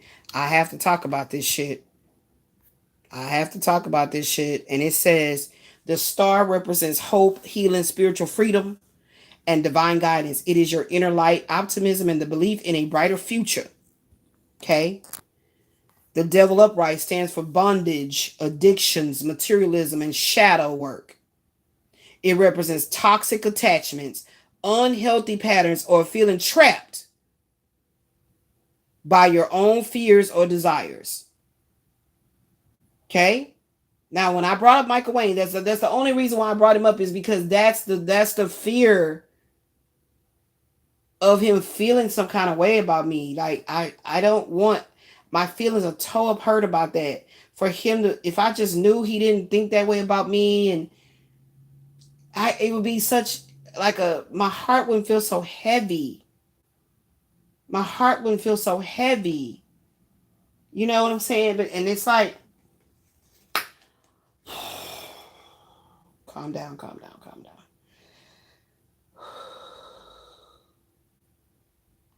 I am 52 years young, okay? I'm not a little teenager. And how the fuck is it that I'm reeling in shit that probably matriculated in a past situation with Christopher Williams? And here we are now, and it's this Christopher McNeese who calls himself Quasi-Rael. I've called him the pump master because I just wanted to let his ass know you can't punk me when you over there pumping your dick. You can't punk me. You can't bully me. You see? And it's like, what the fuck, is going on with this dude? It's something about this aftermath. Can y'all please, Spirit, tell me about the aftermath? Please, can you show me? Show me about the aftermath. I don't know what it is, but they're telling me to stay with the tarot. I don't be like to deal with the tarot because the tarot can be so concrete, technical, to where it's like you can't go whining about it. Like, oh, what's happening in my future? Is he going to love me? Am I going to make money ever? It's not going to tell you, well, sure, of course you are. No, it's going to tell you something about you or something about somebody lingering in your energy. It's going to tell you something that you still got to work on. So you're not going to get no concrete evidence like, yes, money is totally coming in. New love is totally coming in. So I tell people, stop asking anybody with tarot cards in their hand on the channel talking about they're reading the future, asking them about reading your future. Because when whoever that was came in my live when we were doing bingo, and I said to her, and she told me what it was, and I said, well, I don't feel like that's something to just throw it away on. I didn't pick up no tarot cards. Right? My feelings are very, very hurt. My heart is heavy. Because I do care about how he feels about me. I do care about what he thinks about me. I do care. And that's the part that I was saying. I don't know why I still do. I do. I still fucking care. This shit is crazy. I mean, I have definitely considered the fact that, or the thought has crossed my mind, that what if this quasi dude, this pump master, calls himself a warlock, a witch, a male witch, has been doing so much shit to try to manipulate me to where all that did was make me be fanatical towards Michael. Because what you can't do is force me to want to be with you, force me to want to sleep with you. You cannot. You see? But if I would have just met Michael just in the same interim of all this stuff happening that I was talking about, then it would have been like, what? No, but he's from the past. He is that Six of Cups from the past. He is that Six of Cups from the past. I was so confused on things. I was like, what? What? I don't get it. What are you telling me? He is that Six of Cups from the past. And look, the sun with the wishes fulfillment. And this had nothing to do with me dying to my ego. This had everything to do with me, once again, reeling in feelings of somebody wrongfully talking down on my character and who I am. That's what this is. That's what this is. This has nothing to do with my ego and this and that and all of that. It's like dealing with Michael. I just like loved how transparent I was. How I became so transparent, so vulnerable, so open. That got to be a very good omen about this man, because I've never done that with any other man. So I was like, it's something about him.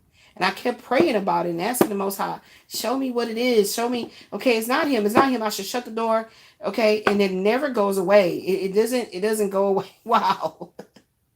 It doesn't go away. The sun and the magician. Wow. It never goes away. It's like, it just gets, the song that is, it gets better with time.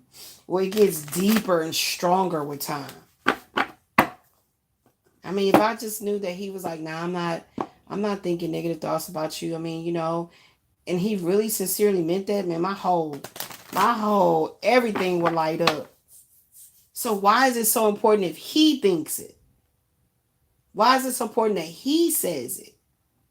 That's where I'm at with it. And this is what on yesterday's I didn't want to talk about it. And it's not about look, I gotta see what that one talking about. That feels like something. This shit is crucial. Crucial. So the combined interpretation of this is you're caught between your desire to heal the star and the old toxic habits holding you back, the devil. This pairing brings your shadow self into the light so you can consciously address it. That's exactly what I'm doing. Bringing what's coming next? Bringing your shadow self to the light. Constantly, consciously addressing what's hidden in your shadows.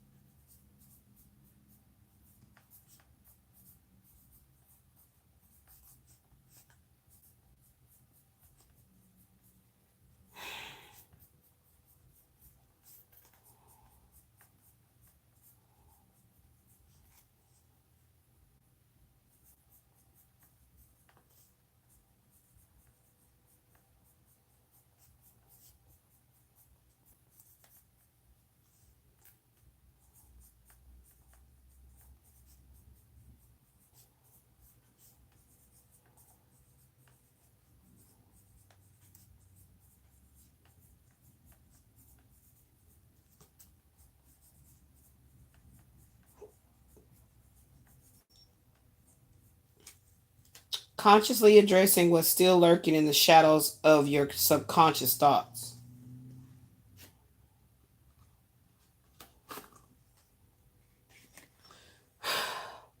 Breaking chains through hope. Why do these cards keep doing it?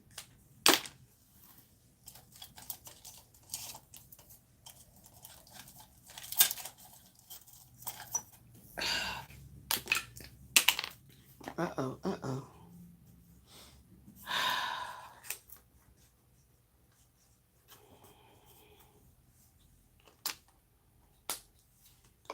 Breaking chains through hope. The chains around the figures in the devil card are loose. They can be taken off at any time. The star provides exact clarity, faith, and inspiration you need to break these chains. A wake-up call in relationships or habits. In a reading, this often shows a strong, almost obsessive attachment. See?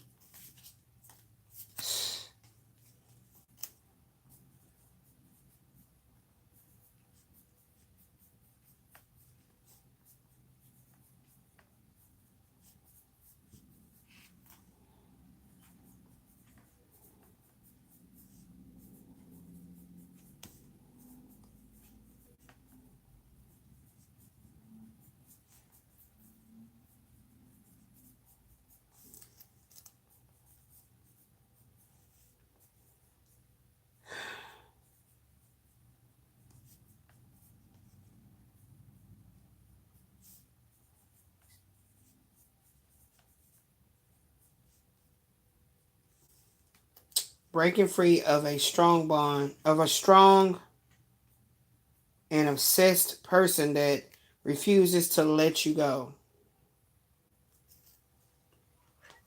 Strongly obsessed person.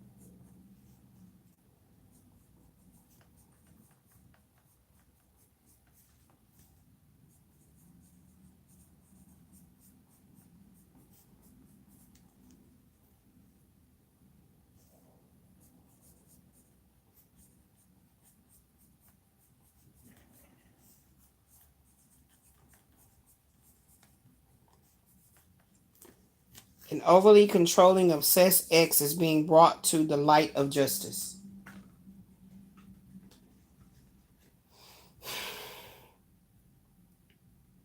So there's a spiritual lesson or a path to healing hidden within the struggle. Okay? So now let's get this Moon and King of Swords.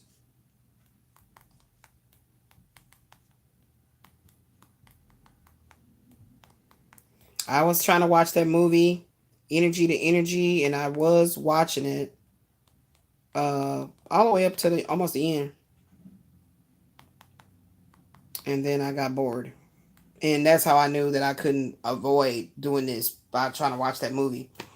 I got bored with it and I started tinkering around with, it's like I was being guided back to my cards and stuff. Anyway, this combination represents a powerful collision. Oh my gosh, that song!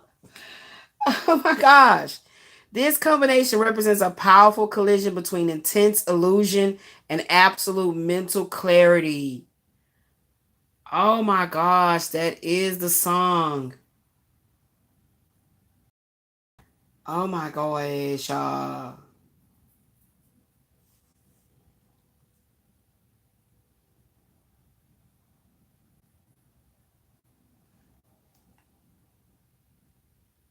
Wow. A collision. I think I'm going to do that on a core message because I need to write the tarot on there. Why is all the cover art's coming up?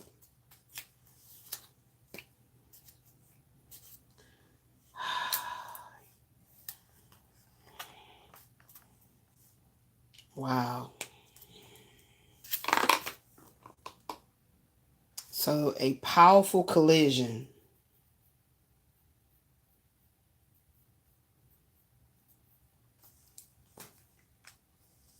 So we got the Moon.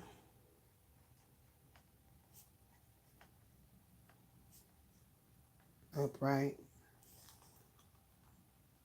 And the King.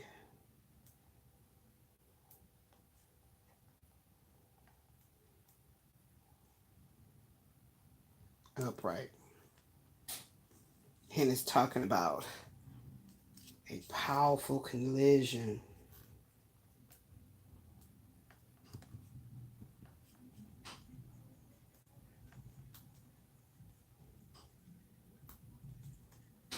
Between intense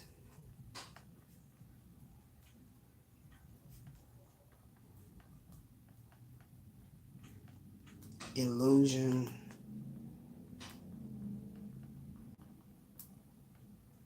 and absolute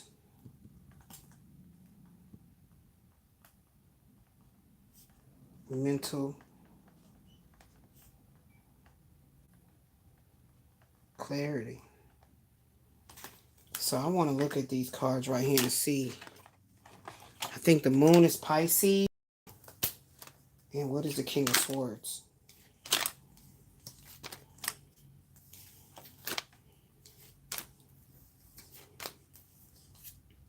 That was Virgo.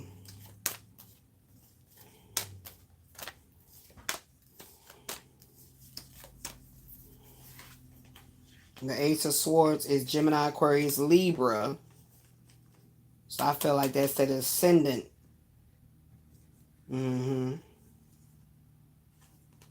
The moon is Neptune Pisces.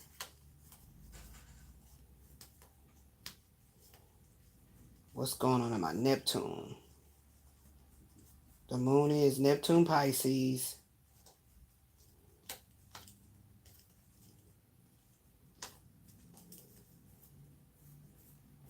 Six of Cups is Scorpio.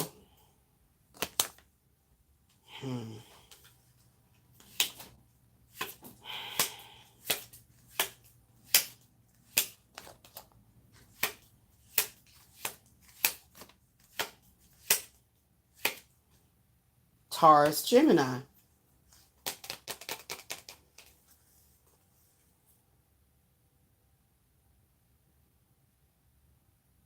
So overall, I'm getting out of this is like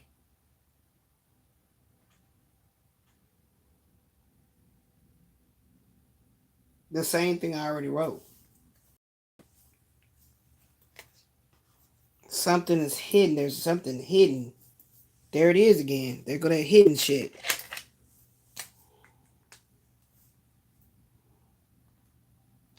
So what's lurking in the dark? I'm just saying, I'm so sick of this shit.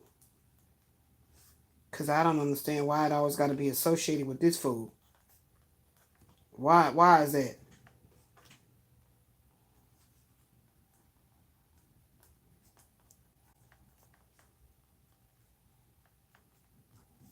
What's lurking in the dark finally comes into the light. All right, I wrote it up. Let's see what's coming out on this version here. So I didn't see this as a session. So hold on, Sway. Put that out here. Yeah, finally leaving away from this fucking feelings of like tired of this shit. Show me what's coming in here. I didn't even know this was gonna be about me creating cards and at the same time.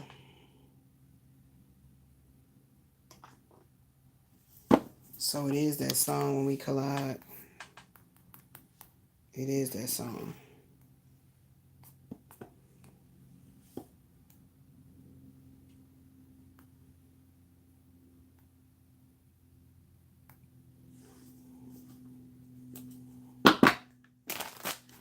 This is the song right here.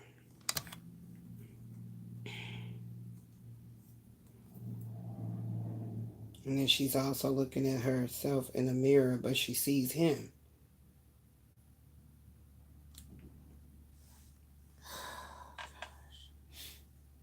Where is my pen?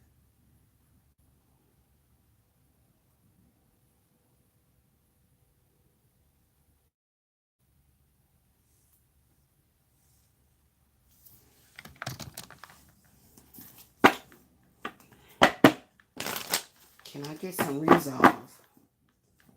I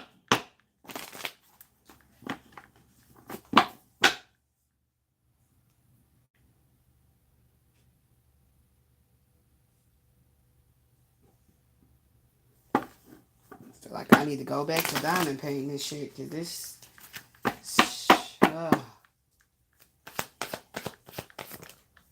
Six of Pentacles.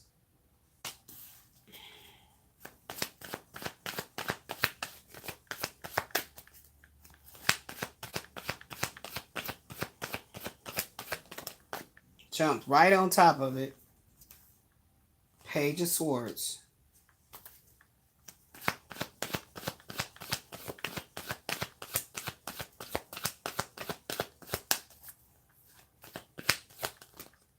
And look at that. Look at that, look at that, look at that, look at that, look at that, look at that. And then this Six of Wands in the reverse. You can't make shit up if you was trying to, man. Ashley, I need that other battery. Yes. Yeah, something about cutting through the fog.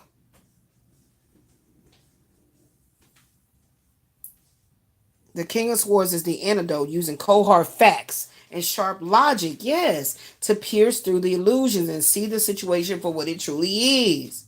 There may be something hidden, deceptive, or unspoken in your environment. The Moon, the King of Swords, indicates that a strict adherence to the truth, boundaries, and clear communication will bring these secrets to light. I'm telling you, I'm not playing no fucking games. Off with your fucking head. Mastering your fears. Instead of letting subconscious anxieties or emotional triggers with that moon control your choices, you're being called to adopt the King of Swords detached, rational mindset to make an unbiased decision. Mm-hmm.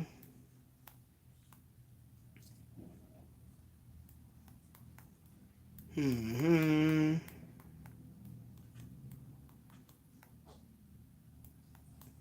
Mm-hmm. Six. Okay. In the upright. And then we gonna see.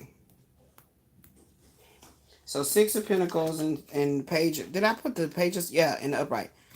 A vigilant watch over fairness, resources, and power dynamics. It signals that you are either analyzing a situation involving giving and receiving, or you need to be sharp and inquisitive about a financial or charitable offer. Because it's not a good one. It's not a good one. Like, so this is this punk ass bitch being this little Page of Swords Libra, childish, immature, trying to keep a watchful eye on who I'm giving my sexual energy to, who I'm being with. Like, dude, what happens when the whole show gets shut down? What happened then? What you gonna do then? What you gonna do then, nigga? What you gonna do then? What you gonna do then?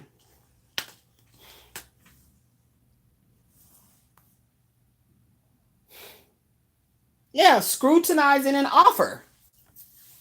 Scrutinizing an offer. The Six of Pentacles shows a transaction or an offer for help, but the Page of Swords suggests you are or should be looking at this offer with a critical eye, asking questions and ensuring there are no hidden strings attached.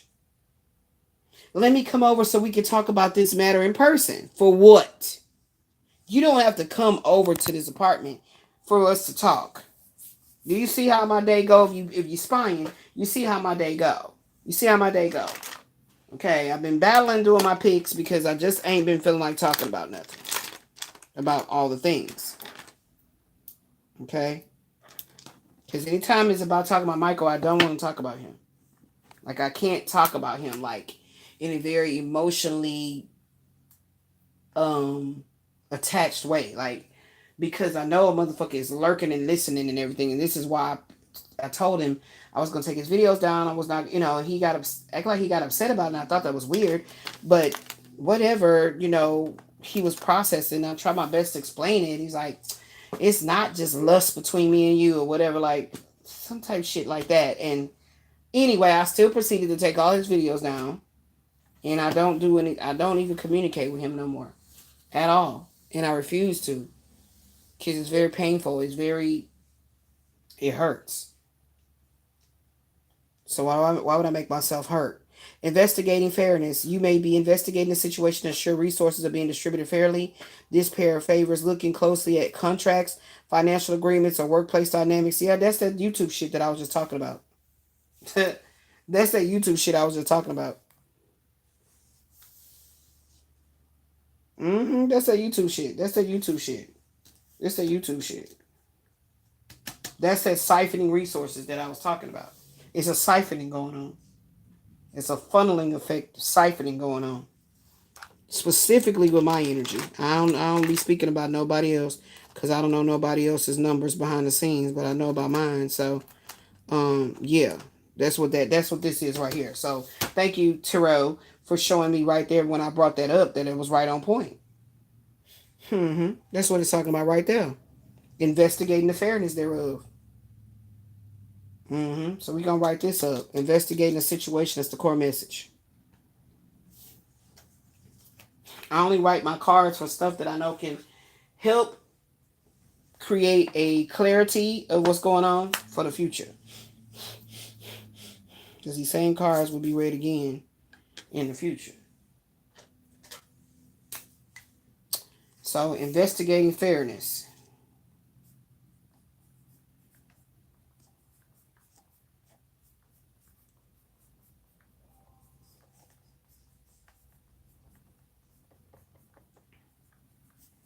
Of how resources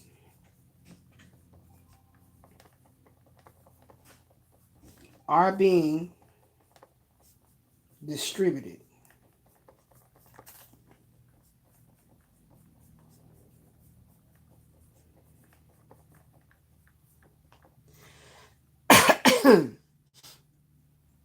Yeah, so it says look closely at contracts, financial agreements. Let's write that another color.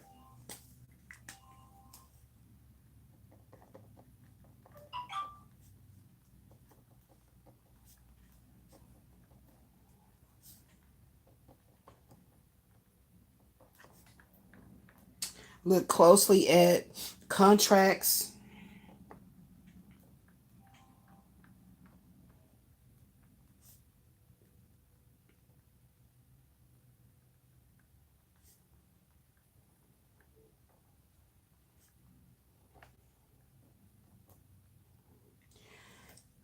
or workplace dynamics.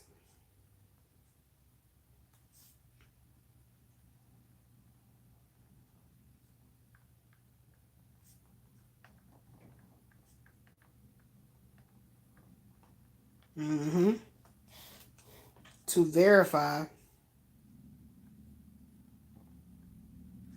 that everything is balanced. And it's not.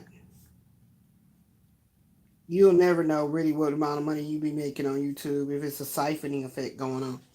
You'll never really know. So just imagine when the views or whatever that shit kick in, and then it's a bigger siphoning. So, I really did channel earlier that I was not going to be uh, looking at this as an avenue of financial. I want to say the word restitution, but I actually want to say rescuing. Help is on the way, but I know it's not going to come through YouTube. So, I realize in my life that all the lessons that I go through, all the shit that just always seemed unfair, it's just always it always gave me an opportunity to expose the truth about it. It's like that's what my whole life story was going to be about. Because it's always something that I got to talk about. Like, damn, why can't things just flow and grow and I can just continue to flow and grow? That's that thing about the Saturn.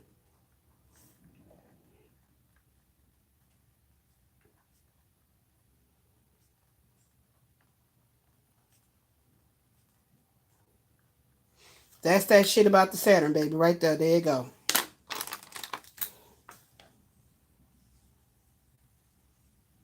All right. And we got Ace of, what was it? Page of Pentacles. We got Six of Diamonds in an upright. Plus Page of Swords in the upright.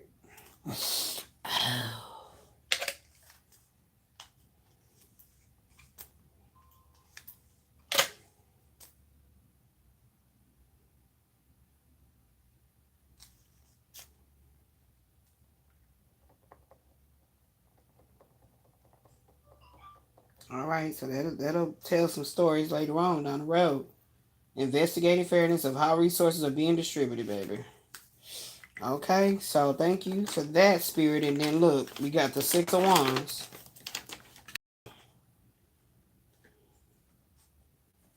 We already talked about this shit right here. And then we got this Six of Wands. What's this Six of Wands in the reverse telling us? They want that card by itself. Mm-mm.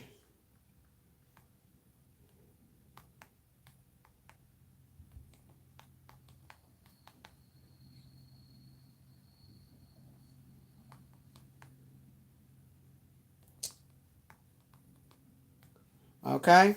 Six of Wands in reverse signals a temporary setback, a lack of recognition, or an internal struggle with self-doubt, while the upright version represents a public victory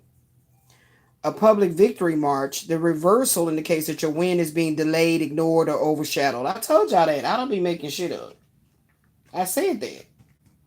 Exactly. And that's the whole point. The whole point about it is this detachment. The whole point about it is the detachment. Detachment. I wouldn't be able to know this succinctly if I wasn't also studying my cards of destiny. I would not be able to know this, distinctively. Like, that's what this is all about. And it's a siphoning thing going on. It's a siphoning. Let me write that down because I keep on saying it. And let me also write it down. Spiritual meaning of siphoning. I already did the funneling system, but this is siphoning. So it's like a person stealing gas out of your vehicle while it's parked out there. You know what I'm saying? You gas high as giraffe ass, and you put it in your vehicle, and they coming around and sucking on a pipe, hose, and taking it out your damn car. Spiritually siphoning means the hidden drain of your life force. Thank you. That's what the devil card was right there. Can't make it up. Can't make it up. But that's why, you got to be very strategic how you play this game. You gotta be, baby. You gotta be. Yeah, we doing it right here. We doing it right here. What pen I want to use? Oh, the black. Spiritually siphoning means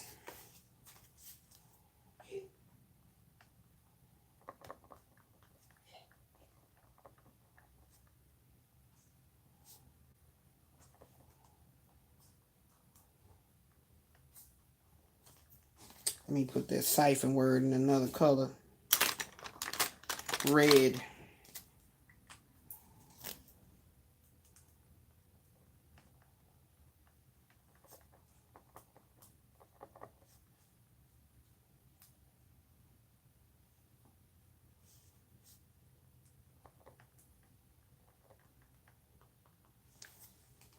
To be siphoned off of, it means there is a hidden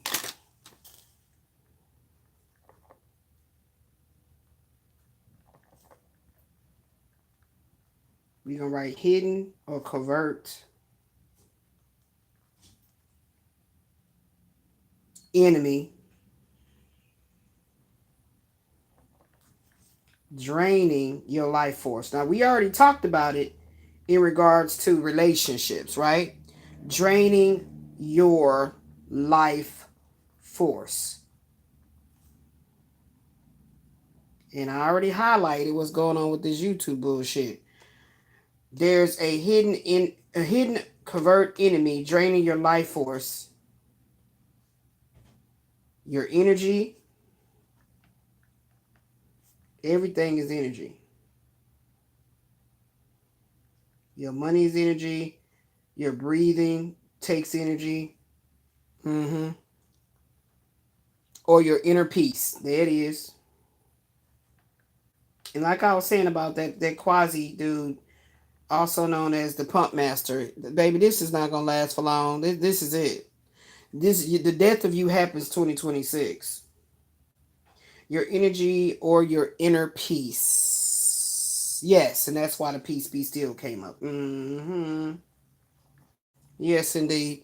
By outside forces or habits.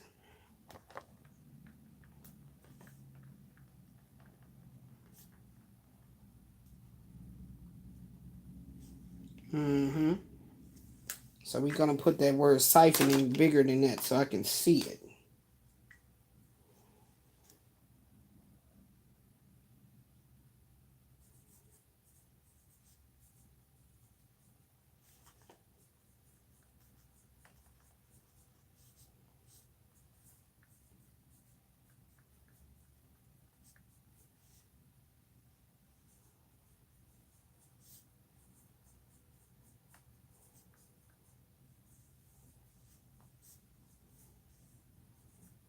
You're being drained and siphoned. That's right. It said it points to feeling empty, tired, spiritually weak because your vital energy is being pulled away.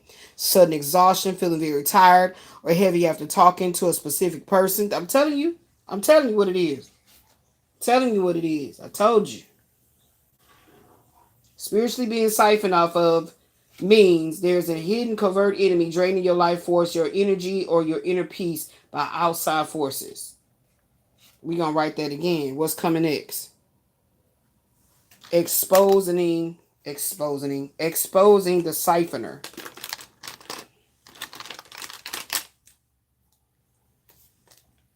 We're going to be exposing and eliminating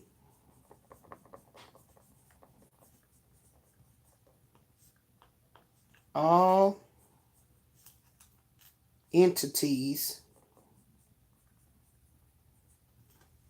siphoning your loving energy.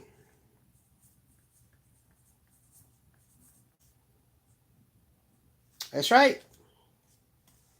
And it works because if you allow yourself to feel down and stay in the funk, and you see what I'm saying? There's life and death in the power of the tongue. Just as you can speak negativity over your life and all of that, just, you can also speak detachment over your life.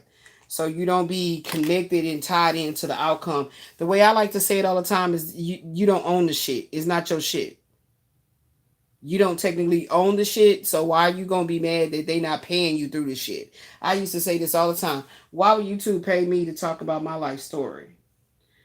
And then in hindsight, I was like, well, the same fucking way that they giving everybody else an opportunity to be vlogging, talking about doing natural hair, cooking, whatever the fuck they on there doing, and you see they getting views.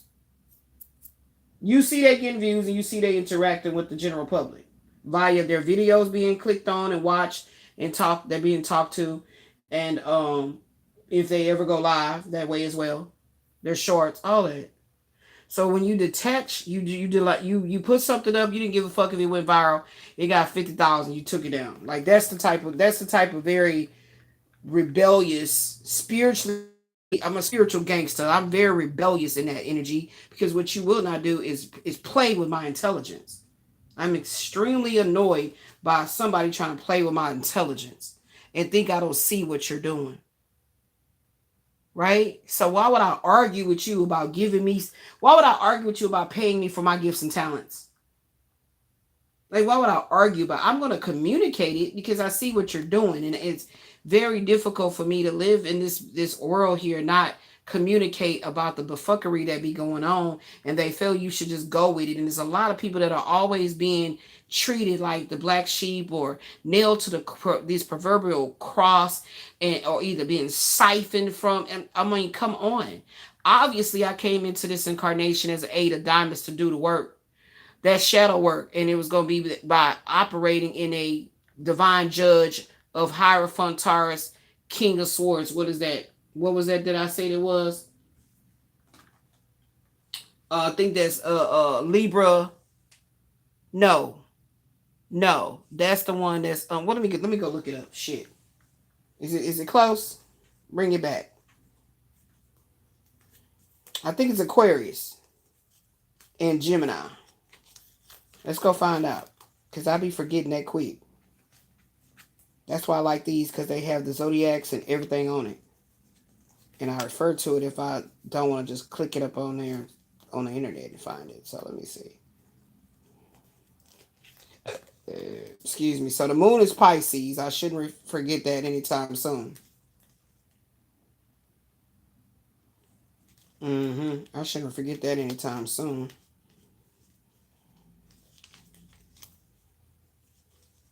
Where did it get lost at? I just had it.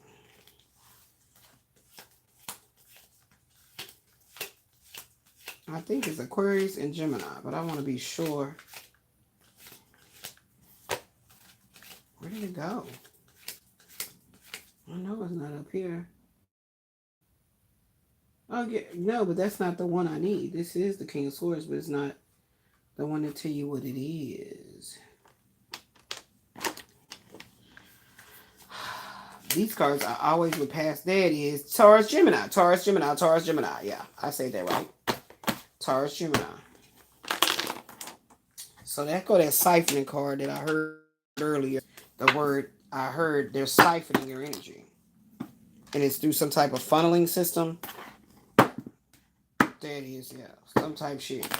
Yeah. Illusions, casting illusions. Yeah. They always got to work on the mind of a truly spiritual gangster warrior type. You know what I'm saying? They always got to work on the mind and try to, block you in, lock you in, all that shit. Yep. New perspective. Yep. So we know that happened, right? So we'll put that over here. All right. So new perspective. Being independent, contemplating, spiritual. You see? This is a sacrifice for a higher cause. Exactly. Exactly. Ooh, shit. Look at that. I can't make it. Y'all saw it jump out and flip over. Look at there. Sacrificing for a higher cause. Now, what could this have anything to do with, say, danger for leaving this person? Like, this person is relentlessly trying to make sure you don't leave in peace. Like, to the point of no return. Like, this is crazy. For real.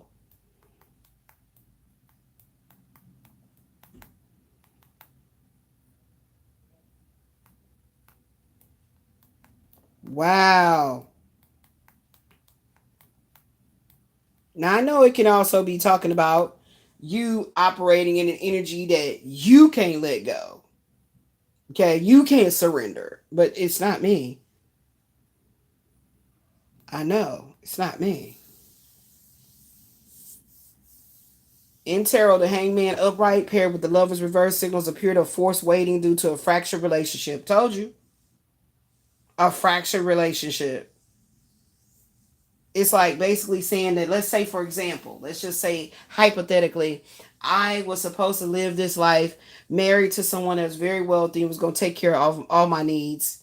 And then I could do what I do, my other works, my other things like that. And they weren't going to try to hinder that. But yet, if the husband's still alive, I don't know. I haven't talked to him in months. Like, child, I don't know. And then this whole warlock motherfucker. See what I'm saying? Those two energies right there lingering. It says you're being asked to pause and look at your connections from a completely new angle. I didn't try it. I tried everything to look at that husband situation and all kind of different, ways of perceiving what he could be going through. Made all these excuses for him. Look at the hard work I just did with talking with Quasi behind the scenes. That shit was difficult to do. It says the hangman's talking about surrendering and letting go. The lover's reverse is misaligned, broken communication. This person do not want to let you move on, Gemini. This person has a distorted air quality about his chart as well. Who is that? You see? So this is a forced pause. A relationship has hit a wall, forcing you to stop and reflect. So we're going to put that as a what's coming next.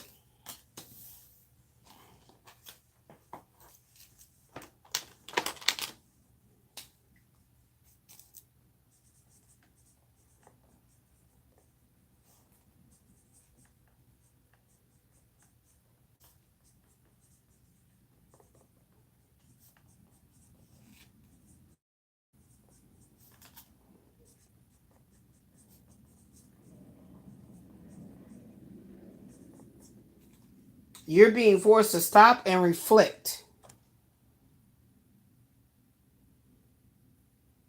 on a broken and misaligned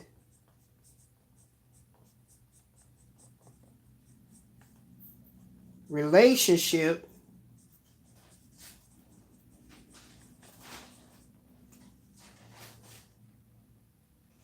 from your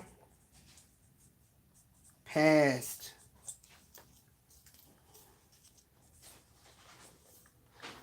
You're being forced to stop and reflect on a broken and misaligned relationship from your past. That's what they're saying. You on lunch? Yes. Okay, the food here? Yes. All right, y'all. I'll be back for 35 point. Because this got to continue, child. As much as I'm avoiding getting back to work, it's here. It's here. We're back, okay? I'll be back with part. This is what, 35.6. So it'll be 35.6-2. This will be 35.6-1. Same title and everything. All right. Peace and blessings. I'm out.